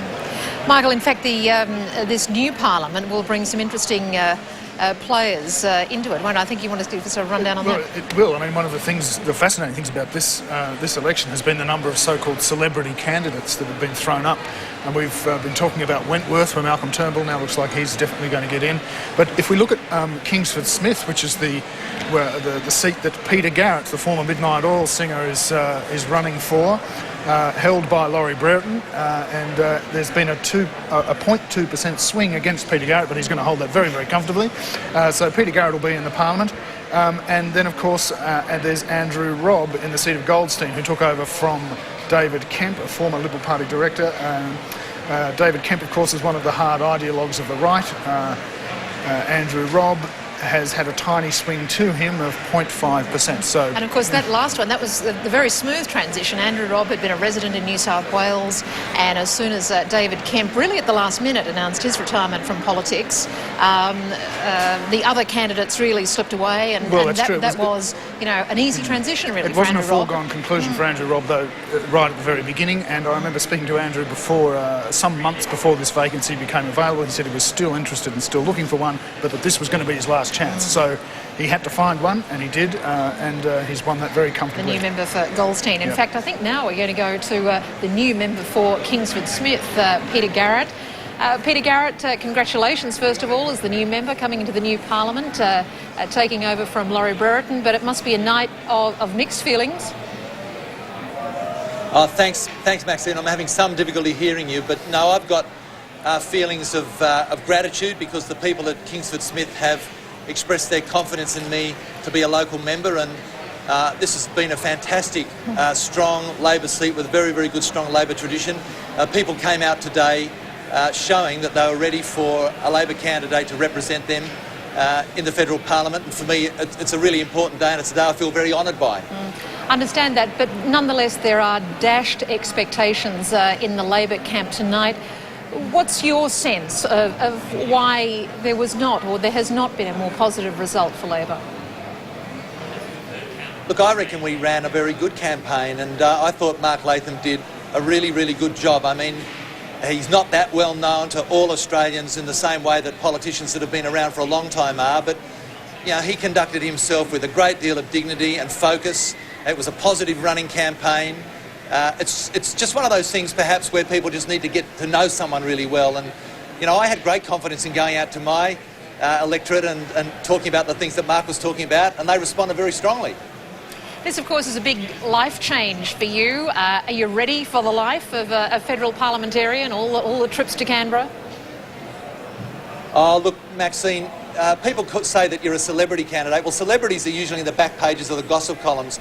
I've actually been a fairly committed activist and someone who cares a lot about the issues of Australia for many years, and I've been to Canberra quite a few times in pursuit of those issues that I care a lot about, so I reckon I'll be able to handle the travel. I'm sure you can.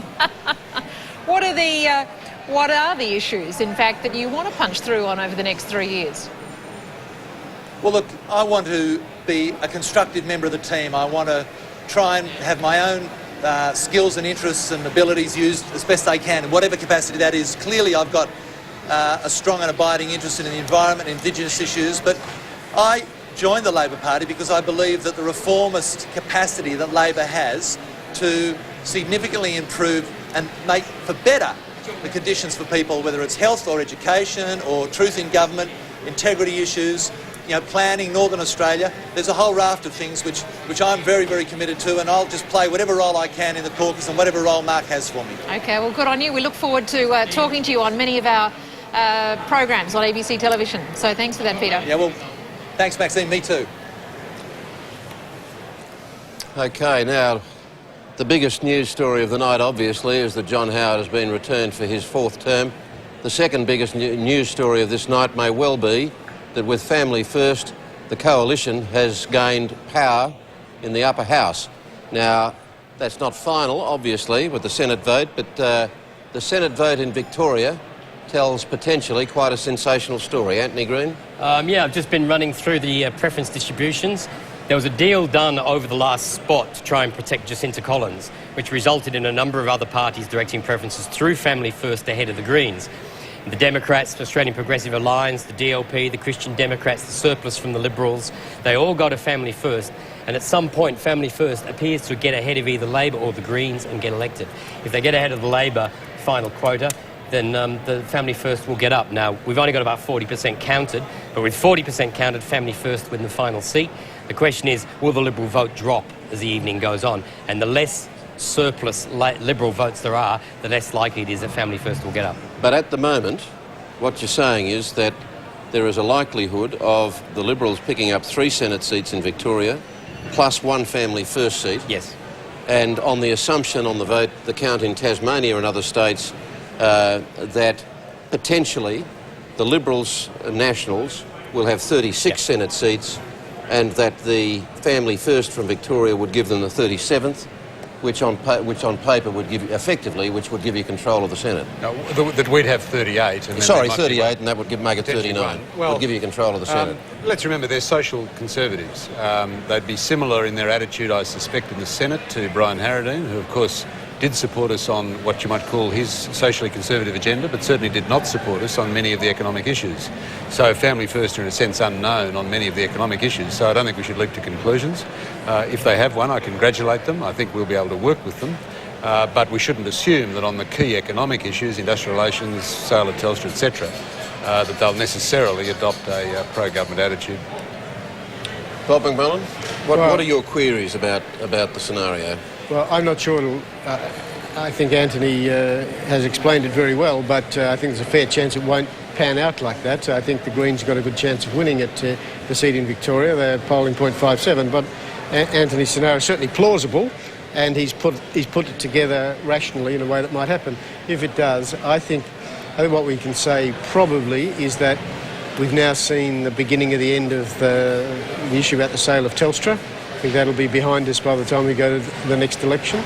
And I suspect there'll be a significant number of industrial relations reforms that will surprise unpleasantly a large number of working Australians. So I think those issues are now right on the table, and I think this outcome is going to change the political landscape more than any political change, any election result for quite some time. Nick Minson, you are the Deputy Government Leader in the Senate. How soon would you expect to see Telstra back on the table in the Senate for the sale of that other 50.1%? 2nd of July. Well, remember that we're seeking legislative authority. We've not said that we'll actually enact a sale, that we'll seek the legislative authority. I think we would test the waters between now and July, but I don't see the numbers between now and July. But post-July, obviously, there's an opportunity emerging to get the legislative authority. But we won't sell it until the other conditions are met in terms of rural telecommunications and the price being for the shares being such that it's a positive return for the taxpayer. But it's possible that you could see the sale on the table by the end of the year. That is the process in train to actually sell. It's possible. I don't see the numbers in the Senate until after July, however. Okay. Look, can we, with the time that we have left while we're waiting for the Prime Minister to appear, we might go back to North Queensland and take another look at one of those marginal seats, highly marginal seats that Labor had hopes for. Those hopes are now shattered in so many seats in Queensland. Herbert, based around Townsville. Well, Peter Lindsay's hardly needed preferences in this electorate. He's won quite comfortably in the end. He's got 49.5% of the vote. Labor vote hardly shifted since the last election. And after the distribution of preferences, a 5.4% swing to the Liberal Party. And Peter Lindsay is quite comfortably returned. And we cross to Peter Lindsay now. You must be breathing very easily tonight now. Maxine, it's a great feeling here in Australia's largest tropical city. A lot of support, and I'm incredibly humbled by the local community giving me a 4th term in the federal parliament. I think that in a large part that's due to the leadership of our Prime Minister John Howard, the emphasis on running a strong economy, making sure that everybody's got a job and keeping families with faith in the future and able to plan for the future with confidence. But there's a lot of local issues that have applied here in Herbert, up in North Queensland. There are things like the defence vote, of course, and of course the very strong local issues that I campaigned on. It has, of course, been a spectacular result for the government all over the country, but also particularly in Queensland, whereas, you know, early on, Labor were expecting to have quite substantial gains. What do you think were the key deciders in the end, particularly in the last couple of weeks? Well, there's no doubt that there was both national issues running and local issues running, and in relation to that, I campaigned very strongly locally, as my colleagues did in Queensland. We had a very good organisation. Jeff Green, our state director, is probably the best state director we've seen in Queensland for a long time. We all worked together. We're all part of John Howard's team. And I think that the community has respected that, and they've supported me. And I very much thank the people of Townsville and Thuringowa for the confidence that they have in what I'll now be able to deliver for the North in the next 3 years. What do you think that will be? Just briefly, what are the expectations on what you can deliver over another term? Well, we're certainly looking at local issues, Maxine, that won't mean anything to the rest of the country but mean a mighty lot here. We're going to see our local university, James Cook, within perhaps 10 years now become one of the top 5 universities in the world in tropical research. That's a mighty outcome. We'll see a lot of road construction, we'll see a lot of tourist things, we'll see a lot of defence things.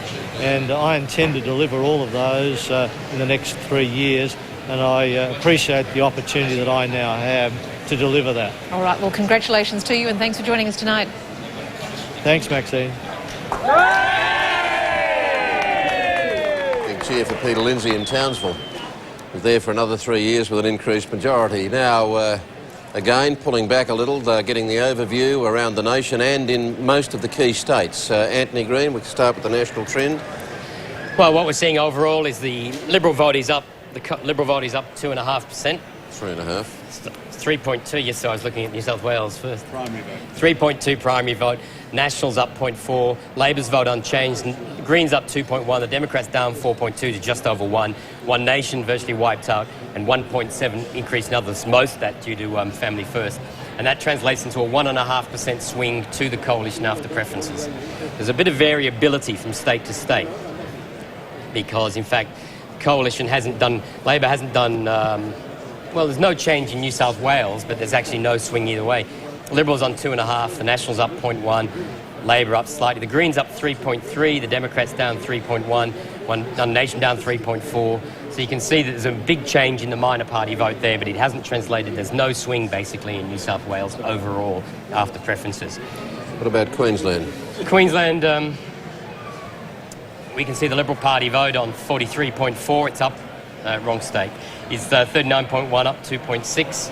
The National Party votes on 10, Labor on 34.9. The Greens on 4.9, the Democrats 1.2, One Nation's down 5%, basically One Nation has collapsed, and the others are up 3% on 7.8%. We move on to Victoria, South Australia next, I'm sorry. Liberal Party's on 47.5, that's up 1.5. The Nationals on 1.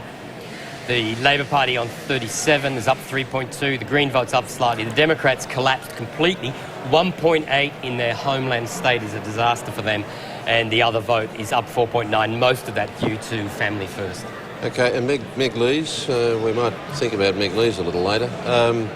What about Victoria, Anthony? Well, this has been the surprise at this election. Everyone expected the Labor Party would do moderately well in Victoria, or at least hold their own vote. In fact, they seem to have gone backwards, which has been quite a surprise.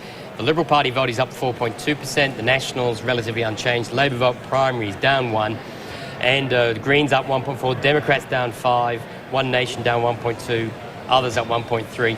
Overall, that's a 3.5% swing after preferences. The great interest there is the Democrat vote.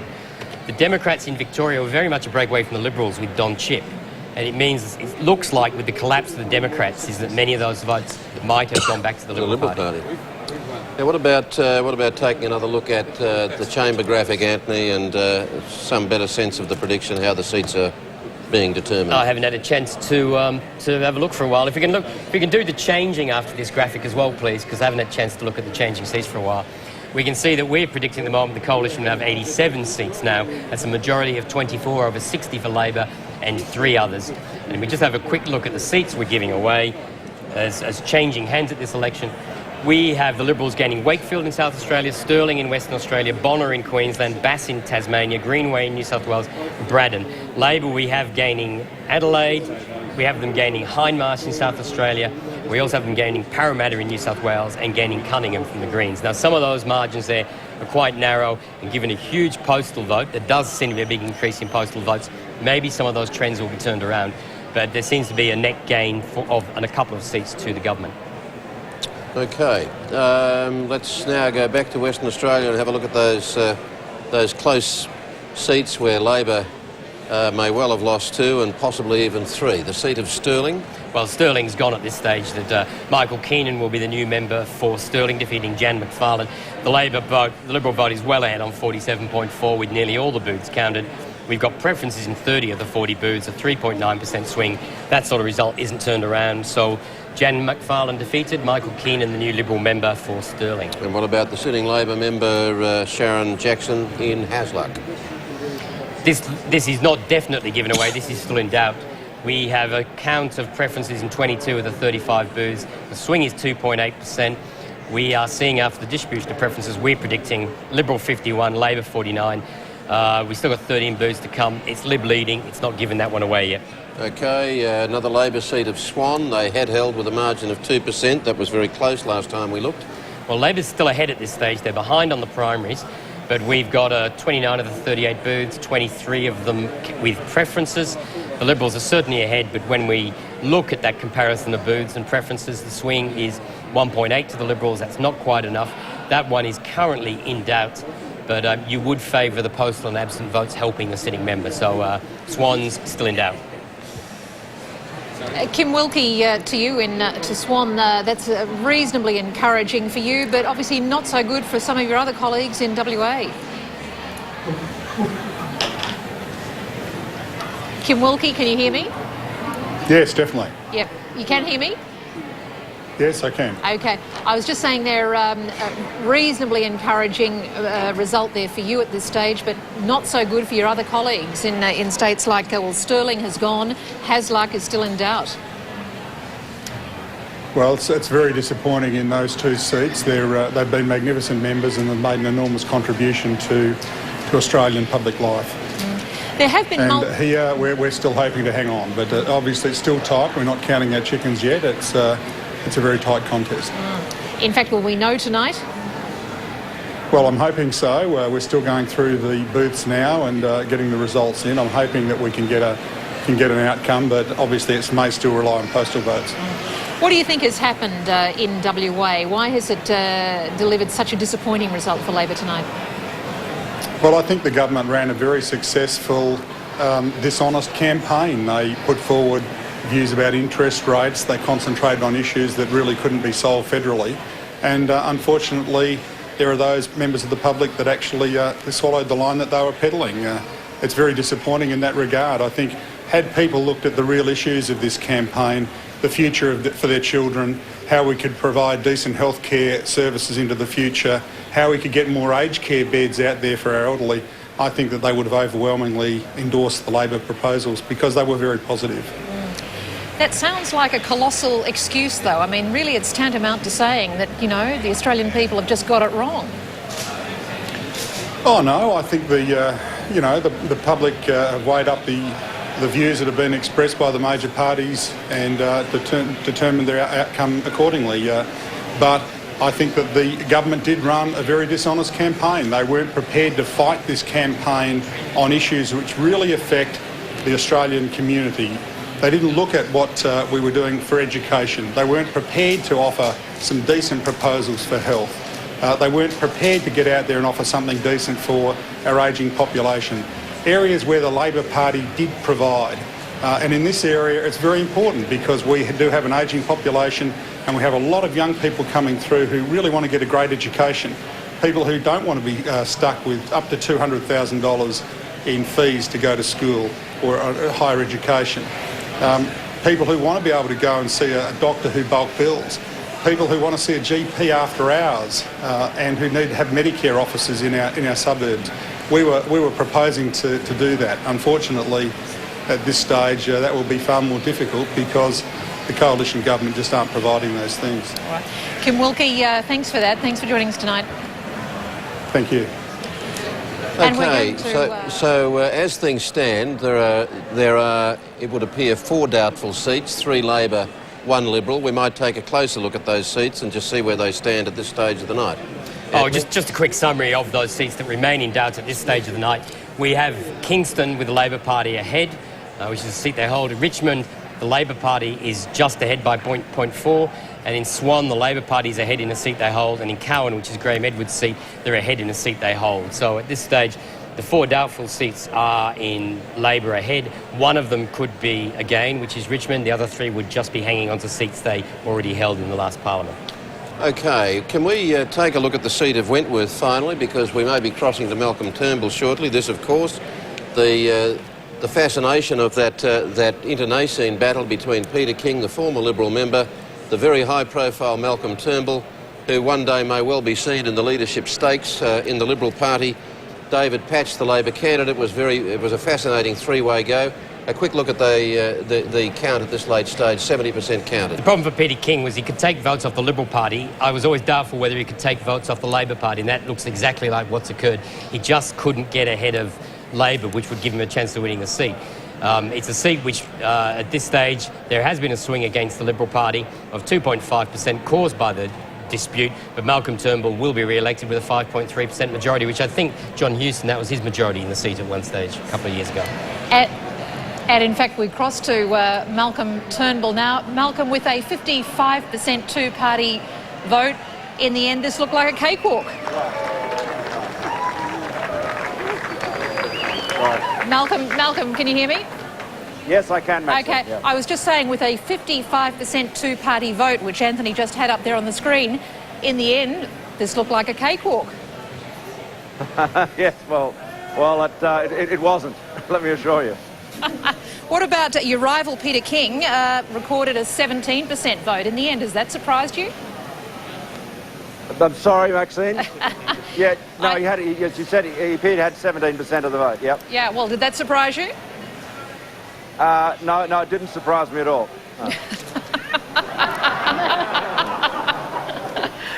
All right, I've got to ask the standard question. What do you think has been instrumental in you coming through as strongly as you have tonight? Well, as I said earlier, this was a team effort. This is a win for the Liberal Party in Wentworth and the Liberal Party beyond Wentworth, really from the Prime Minister down to the youngest young Liberal, indeed to Rhonda Van Zeller's granddaughter, who was very young. So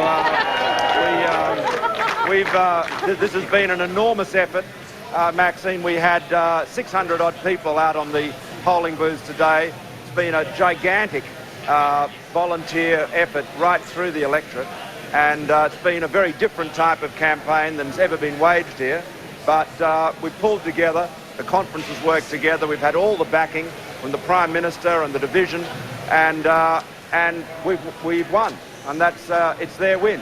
You're also Malcolm, of a historic 4th win for John Howard.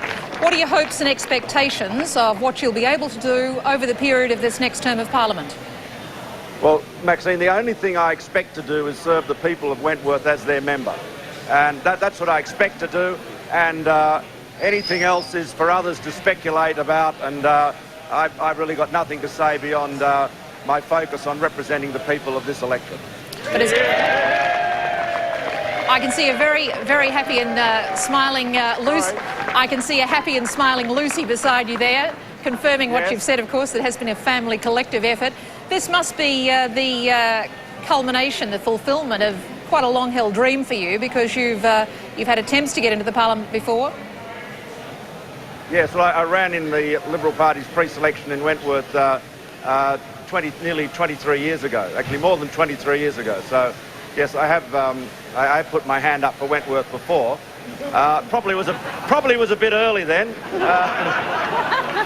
Malcolm, final on question. reflection, the pre-selectors were right in 81. Okay, final question, Malcolm. We have to ask, how long is it going to be before you're going after Peter Costello's job? And I've got to tell you, this is the question that the Chaser is asking tonight. Well, I'm sorry. The only job I've been after is the job of representing the people of Wentworth, and I'll leave it to others like you to speculate about any other job. Well, we can spend, and we'll spend the next 3 years doing that. Malcolm Turnbull for that. Thanks very much indeed. Thank you very much. An immensely relieved Malcolm Turnbull now on his way to Canberra. What an interesting career that may turn out to be. While we're waiting for the Prime Minister, who could be any minute, and in fact we may be about to hear on that, I think looking at the seats in doubt, looking at the seats that our computer has declared, what is the worst case scenario and the best case scenario that we're going to see out of tonight? Nick Minchin? Well, we think the best case scenario is a coalition with 92 seats. Going up from 83. From 83, so a net gain of 9 seats. The worst case scenario of a net gain of 2 seats if all the undecideds went to Labor. So it's, at worst, a very good night for the government to increase its majority, but potentially we could have a comfortable majority, and that would be really quite extraordinary. Great credit to all our candidates in those marginal seats, and a real problem for the Labor Party.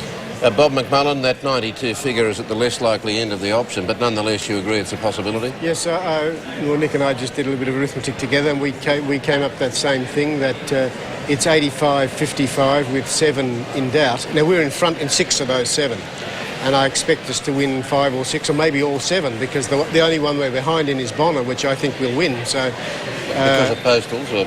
Yes, I mean, Con Chaka is the only whisker behind now, and I think a well-organised local member like Con is likely, I think, to just get over the line. But so I don't think we'll only have 55, but that's the range of possibilities. Us from somewhere between 55 and 62, and I'm hoping it's up. If it's, I think probably 60, 61, 62. So it doesn't make the number of seats we have to win next time significantly different from this time, although I suspect the swing might be bigger because the number of the Liberal seats we need to chase have built up larger surpluses. I know that it's extremely difficult historically in Australia for oppositions to actually win elections, but at the same time it's quite a notable outcome for a government seeking re-election after 3 terms to actually increase its seats.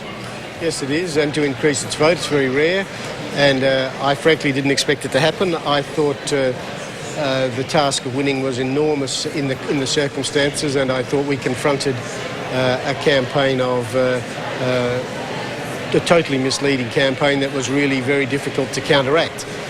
But I did not expect a swing to the government of the scale we have, and I didn't expect to go back in some of the seats in which we went back in, and I expected to win some seats we did not win. So if I'd had a secret envelope beforehand, I would have certainly had a better result for us than this, and I think Nick would too. Kerry, I'd just point out, we've won seats in every state from the Labor Party except Victoria. It's quite extraordinary for a government, as you say, seek its 4th term. But in every state bar Victoria, we've picked up at least 1 seat from Labor. Okay, we might just quickly run through a few more seats. Well, one was Greenway, which was held by Labor, but has clearly gone to the government. The updated figures there, Anthony? Yeah, I'll do it. I've just been crunching some more Senate figures from Victoria. The count's 55%, and it's still Family First winning the last seat. Okay. Which Louise Marcus is highly significant in terms of whether the government ends up with effective control of the Senate. Yes? Okay, the Labor Party looks to have lost Greenway. Liberals on 43.7, Labor 40.9. When we look at the distribution of preferences, there's a 4.1% swing to the Liberal Party in Greenway, and Louise Marcus is the new member for Greenway for the Liberal Party. Okay, now, one of those high-profile personality seats of Warringah, the seat of Warringah. This is held by Tony Abbott, the Health Minister, who had a minor hiccup, although a very painful one towards the end of the campaign. but that pain is alleviated somewhat tonight. I've been trying to start the theory that he was actually operated on by the urologist candidate for Labor in line, but I don't think it's true. We won't go there. I'm sure if it was, he wouldn't still be in Parliament.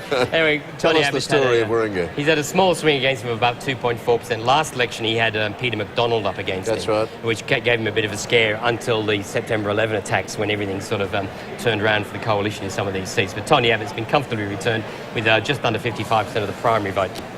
OK, now the seat of Parramatta, the high-profile member in Ross Cameron, who was struggling in this seat. What's the story?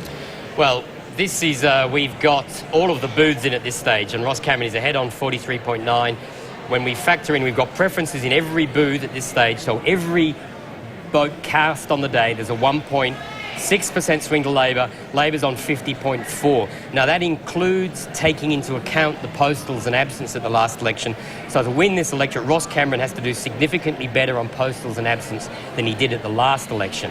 So we've got his ALP game because Cameron's got to do better with the postals and absence than he did last time. Very quickly, what do you think about that, Nick Vincent? Well, that's we certainly wouldn't concede it. It's possible that he could do it, but it's going to be a hard ask, and I guess we won't know for some time, probably well into next week. I'm sure Ross Cameron will have his own sense of optimism about that. He's about to talk with Maxine. Ross Cameron, to you in Parramatta, are you giving the seat away? No, we haven't given it away yet. We accept that we're behind, but we've had an unusually high proportion of pre-poll and postal votes as a result of the long weekend. So we think that a victory is still possible, but we accept that we'd be coming from behind. If you don't quite make it tonight, will it mean that, in fact, in the end, there have been no prizes for being open about your private life? Well, Maxine, you know, firstly, I'd say I'm not ready to conduct a post-mortem.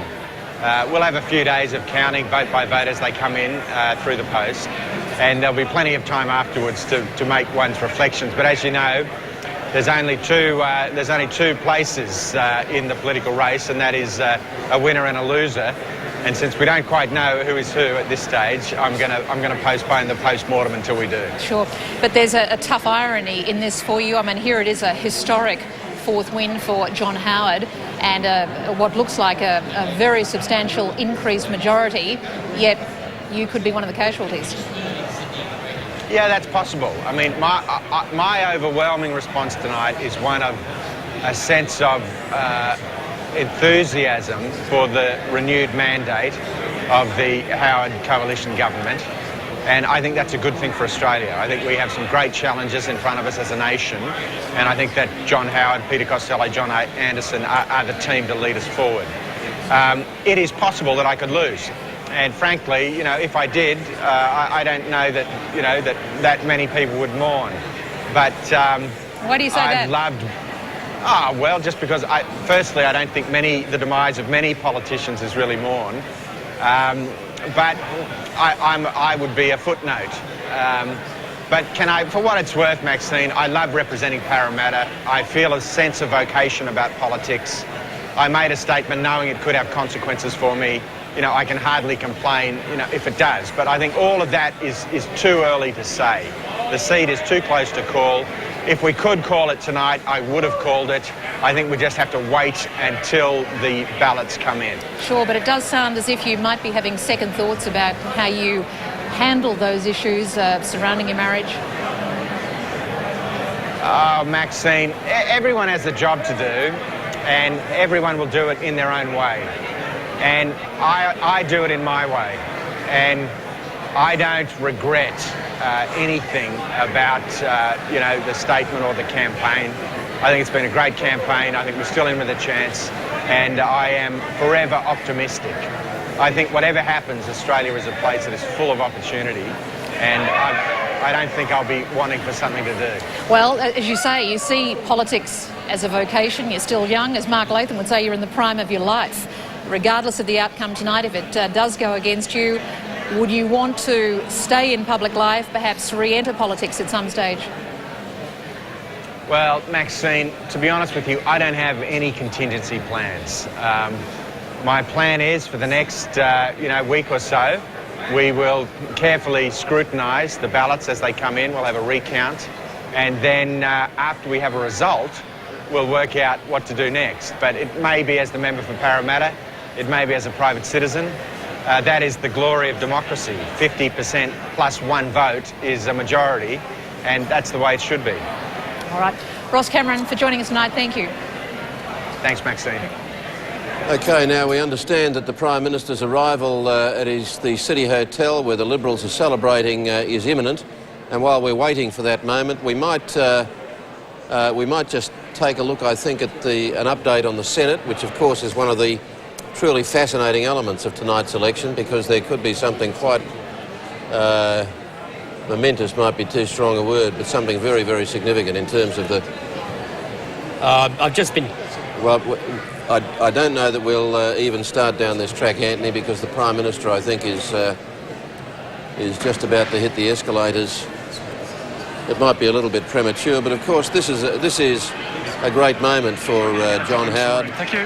This man has battled adversity over many of his 30 years in the Parliament. You could say some nightmare years through the 80s and into the first half of the 90s.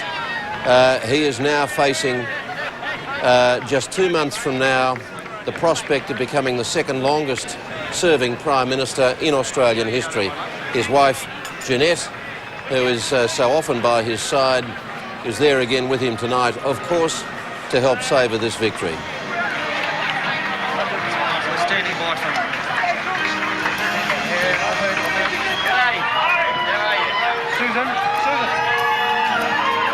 This could be, as they say, the victory lap for Prime Minister John Winston Howard.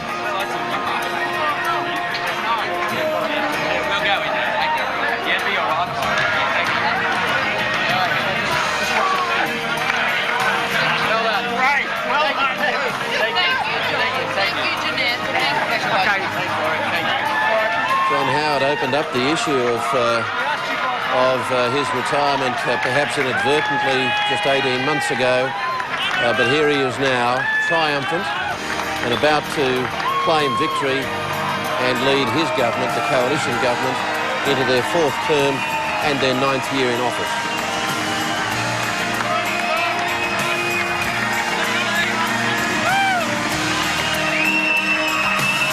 And if it comes to that, the speculation will be strong now that succession to Peter Costello is perhaps no more than a year or so away.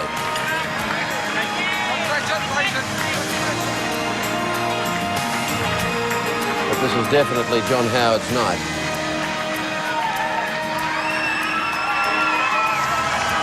This is a very long victory walk, Nick Minchin. Well, deservedly so, I think. This is the savour every moment, is it? You know, he's fought very, very hard for this one. It was a difficult campaign. It's been a difficult year. We've had an unknown and opponent, and so it's an enormous achievement for John Howard, though. So I think he deserves a long walk. Some passion stirred in this campaign, nonetheless, weren't there? Well, we've made tough decisions going into... I mean, I sat around the cabinet table when we made that decision on Iraq. We knew it was potentially a decision that could hurt us electorally. A very tough decision, and it's obviously aroused passions. The children in detention. There's been a number of issues around that have been difficult for us that have aroused passions. That's true, but I would hope the Australian people would recognise the achievements of John Howard and the leadership he's brought to this country. And here he is. We'll be hearing from John Howard in a second.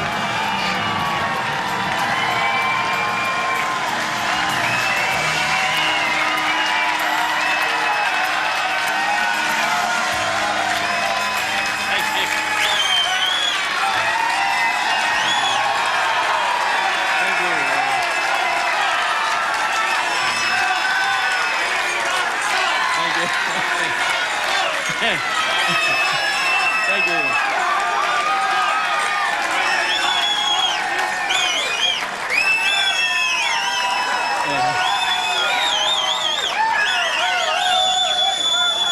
Good, please.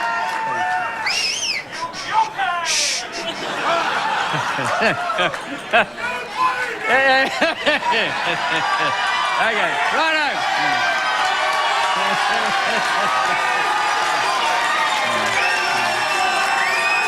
Thank you. Righto, ladies and gentlemen, please. Ladies and gentlemen, my fellow Australians. Can I say, first of all, that I am truly humbled by this extraordinary expression of confidence in the leadership of this great nation by the Coalition.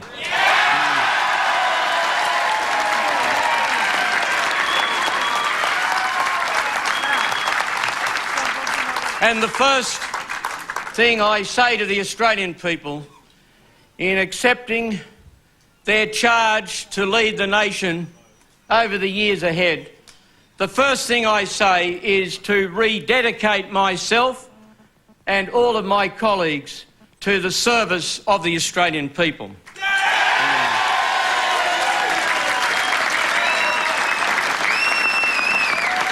This nation,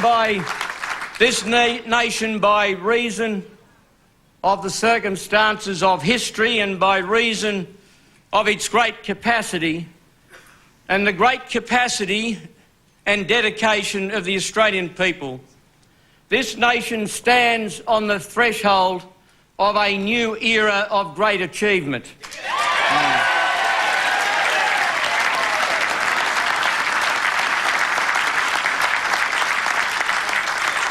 This is a proud nation, a confident nation, a cohesive nation, a united nation, a nation which can achieve anything it wants if it sets its mind to it.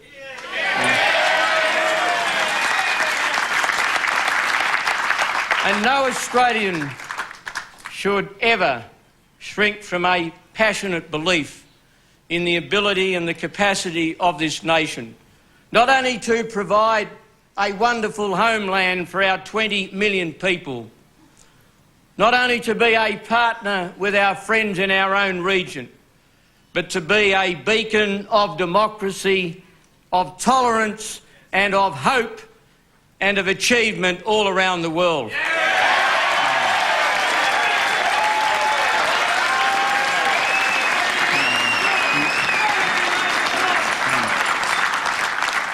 The rest of the world sees us as a strong, successful nation. And tonight, the Australian people, by their decision, have declared themselves confident and hopeful about their future. And my task, my mission, my commitment to the Australian people is to lead them to the achievement of all of the opportunities that we have in the world. We have a strong economy.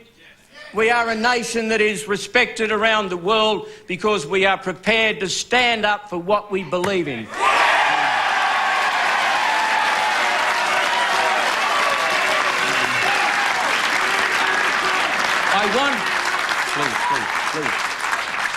I want to thank the Leader of the Opposition, Mark Latham, for his gracious remarks tonight. He rang me before making his speech, and I do warmly thank him for the gracious things that he said. Ours is a great democracy. There can only be one winner when an election is held. You face that great moment of electoral judgment and electoral truth. We are happy, we are joyful that the verdict has been given by the Australian people. But never forget the fact that governments are elected to govern not only for the people who voted for them, but also for the people who voted against them.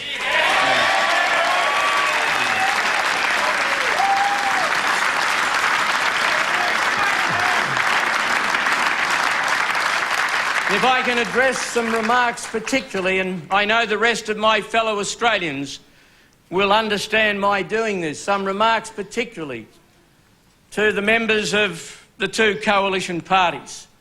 This is a truly historic achievement for our two parties. We have to reach back to the 1960s to find an occasion when an incumbent government has increased its majority on 2 successive occasions, which is what we have done.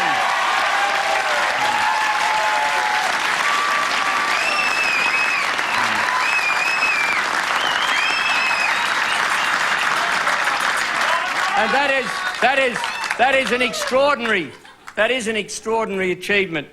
And as I look around the nation, there is a wonderful story to be told of achievement in each of the different states of our nation. But to all of my colleagues, I express my thanks for their loyalty and their cooperation and their support, particularly during the weeks of this election campaign.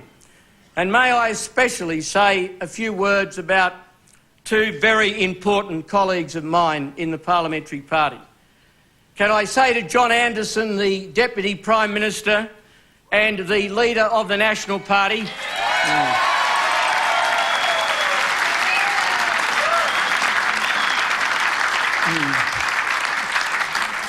there is no finer human being in public life than John Anderson, and the loyalty that he's displayed towards me, the leadership of his own party, the way in which he represents the interests of country Australia, is a source of continued inspiration and help to me. And to John, I say thank you for the friendship and the loyalty of these past years and the hope that it offers for the years ahead.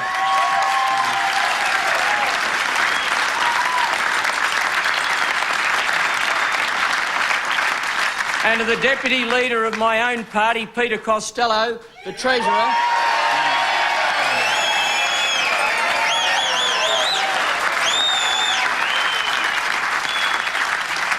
whose stewardship has given us one of the strongest economies in the Western world and also the strongest economic conditions that this country arguably has experienced since the end of World War II. Those two men and all of my other Cabinet colleagues have represented a united team. And we are here tonight. We've won our 4th successive victory.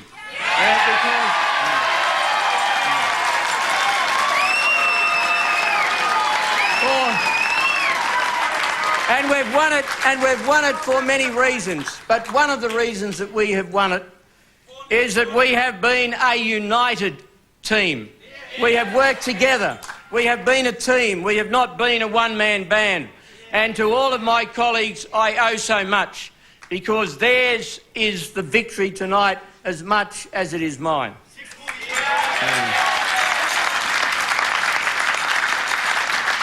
Can I also say a very special word of thanks to the Liberal Party organisation around Australia. You cannot win elections without the assistance of a party organisation. I cannot win elections without the assistance of people like you who are gathered here tonight to share this victory.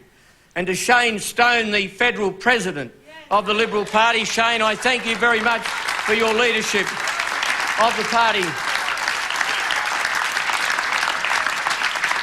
And to Brian Loughnane, the new Federal Director, who has steered us at an organisational level to a wonderful victory on the first occasion that he's been at the helm of the organisation. And to all of the other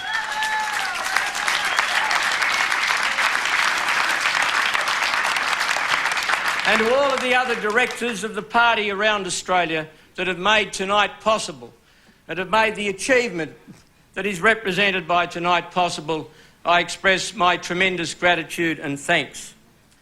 Might I also say a very special word of gratitude to my staff. Being the staff of a Prime Minister is no easy task. Being the staff of a Prime Minister during an election campaign is an almost impossible task.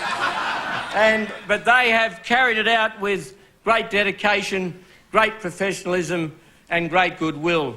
And particularly can I express my thanks to Arthur Sinodinos, my Chief of Staff.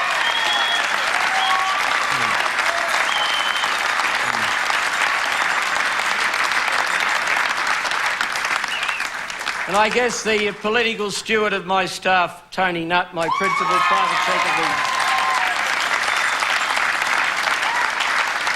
And probably one of the hardest jobs in an election campaign is to deal with the media of Australia, and I therefore should thank Tony O'Leary and all of the other members of his staff for the tremendous work that they have done.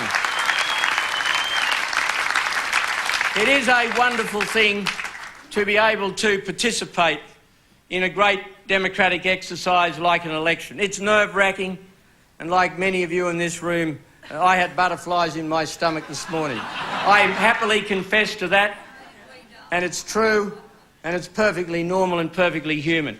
But we are privileged to be able to participate in a great exercise in democracy.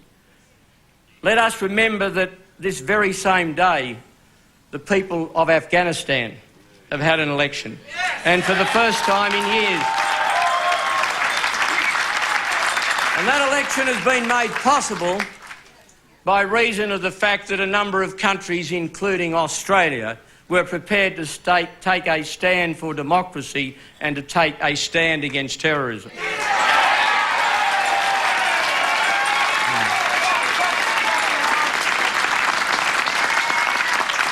And as the people of Afghanistan have voted today, and particularly the women of Afghanistan, who have been so brutally suppressed for so long, we should be proud of the role that we have played in their liberation, just as we should be proud of the role that Australia has played in many other areas in standing up for the values that we believe in and for the things that we hold dear.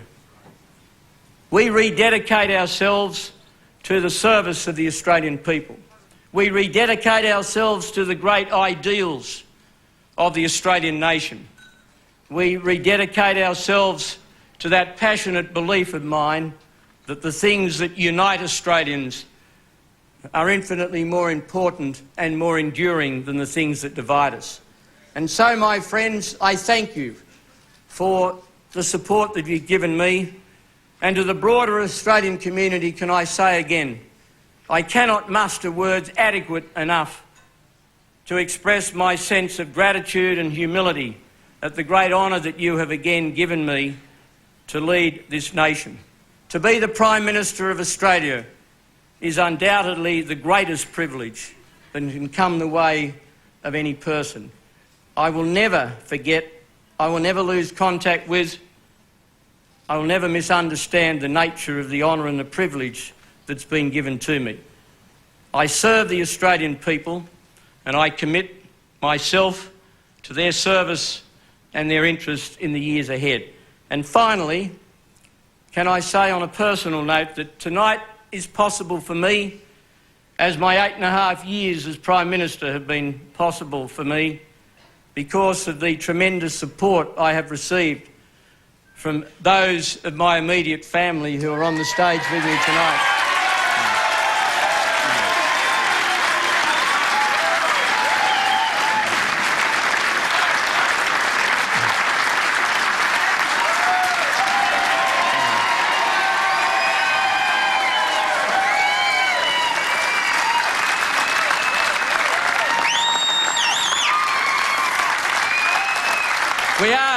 We are two more than last time. Tim was over in England 3 years ago, and Rowan and Melanie hadn't got married, hitched by then. So we're great to have Rowan with us on the platform tonight. And I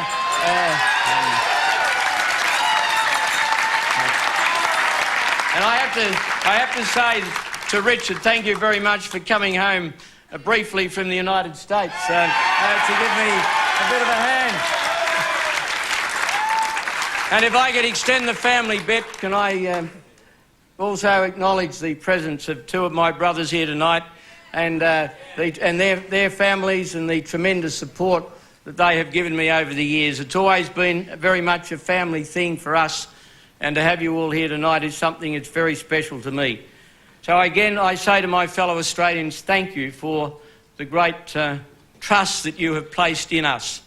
I said at the beginning of this election campaign that it was about trust. It was who the Australian people better trusted to manage the economy, to lead this nation at a time of international peril.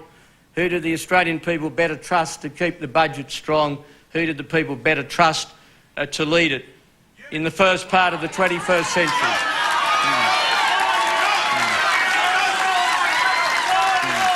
They have... Thank you.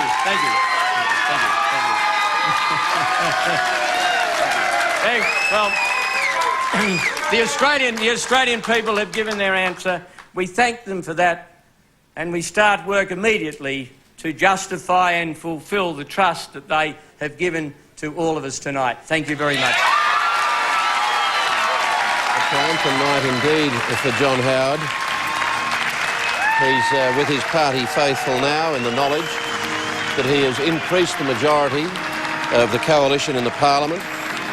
There is an increase in the safety level of coalition marginals, and there were many of them, which means that he's made it a much tougher job for Labor to win next time round, whether it's with him or more likely with Peter Costello leading the party by then.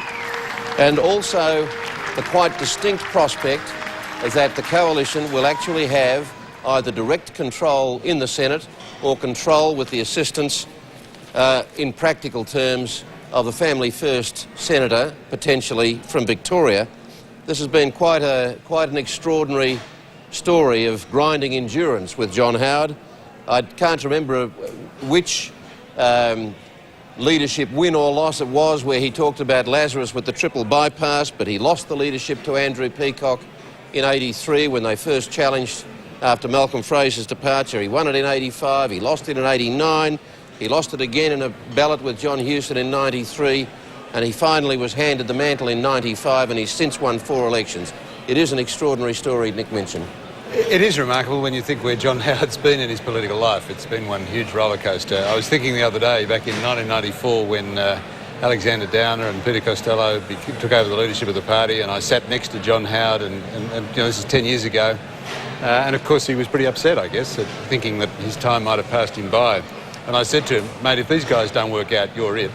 And within 9 months he was it, and now 10 years later he's been Prime Minister for 8.5 years, won a record 4th term. It's quite extraordinary. The man's discipline and focus and attention to detail and drive and never taking anything for granted. You know, at no time in this campaign did he think we had it in the bag. He worked every day, you know, to make sure that we'd get over the line. And I think the point he made about the unity and discipline of our team after 8.5 years, you know, if you think about it, it's one of the most disciplined and united governments that this country's seen, and I think he deserves most of the credit for that. I think even going back to 2001, at the beginning of 2001, it was a nightmare for the coalition. Very few people would have thought that he and the coalition could have crawled their way, could have climbed their way back out of that one. And again, you talk about his focus. I've never seen a greater focus by a leader in this country than the focus from him that year. Yeah. And we've seen it really ever since, I have to say. Well, that's right. And you know, very single-minded. We had a real challenge this year with a new leader who aroused a lot of attention, a lot of interest. The media, no criticism, but they're not partisan, but they love change. So we sensed during this campaign a familiarity from the media with Mr. Latham because they liked the idea of change. That made it difficult. We had the whole issue of Iraq and where that was going. So it really boiled down to John Howard's determination and focus and discipline that got us there, and it is a remarkable victory. But as he says, you know, it's a big responsibility running the country. We will all get back to work next week because it is a tough job that the Australian people have given us, and we're humbled by it, and we've got a lot of work to do. Bob McMullen, I wonder what thoughts you'll share with us that were passing through your mind as you saw John Howard's 4th victory speech in 4 elections. Well, it's pretty hard to take for a Labor person. You know, we believe passionately in the things we put forward, and this is a job that requires passion and commitment. You've got to believe in what you do and get out and argue for it, and to have it rejected and to see things, some things with which I vehemently disagree, reinforced. I worry for the country and I worry about what it means, but you live in a democracy and you run and you put your case forward and you live with it when you lose. But I don't want to underestimate the pain. I think if losing ever stops being really painful, then you ought to be doing something else for a living because you don't believe in what you're doing enough. And I believe passionately in what I put forward and what Mark put forward, and I was proud of it. It was good policy, it was good for the country, it reflected the principles that we believe in. And so I'm not going to retreat from the principles, but we have to regroup and rethink in campaign terms and in strategic terms. But this is a very painful night for everybody in the Labor Party, and it should be. Anybody who isn't feeling pain should be doing something else. And of course there are many Liberals who are feeling anything but pain tonight, and one of them is Senator Helen Coonan, another one of John Howard's triumphant front benches tonight. She's with Maxine McHugh. Helen, I think most encouraging from your point of view and indeed from the point of view of the re-elected Howard government is the Senate story. Yes, Maxine, it's quite extraordinary. I mean, it's shaping up to be an absolutely historical win in the Senate, and that's going to have an extraordinary effect, I think, on all this legislation that was banked up really for the whole of the Howard government since 1996. Industrial relations, for instance, fair dismissals. I think it's gone up to the Senate something like 21 times. And I can actually speak about how difficult it has been to negotiate some of the very important reforms that we've wanted to get through for the Australian people in the Senate. Just first of all, on the figures you're looking at tonight, do you think you're going to make the 38 or... how are you reading it? Well, I think 38, yes, and perhaps a Family First from Victoria is how it's looking. Which would give you the 39. Which would give you 39, and that would mean, obviously, we could get through some legislation that has really bedevilled us. Well, of course, some of the big ticket ones that you're involved in would be things like the media laws, cross-media laws, foreign ownership to do with media, Telstra. I suppose you're assuming there, of course, that Family First would necessarily be on side on, some of those big economic issues. Well, we would expect that Family First would see that these policies are really in the national interest. And when you have a look at the fact that media, for instance, is an absolute lockstep, you can't have proper investment anymore in media, subject to protecting diversity, we'd be very keen to move on that.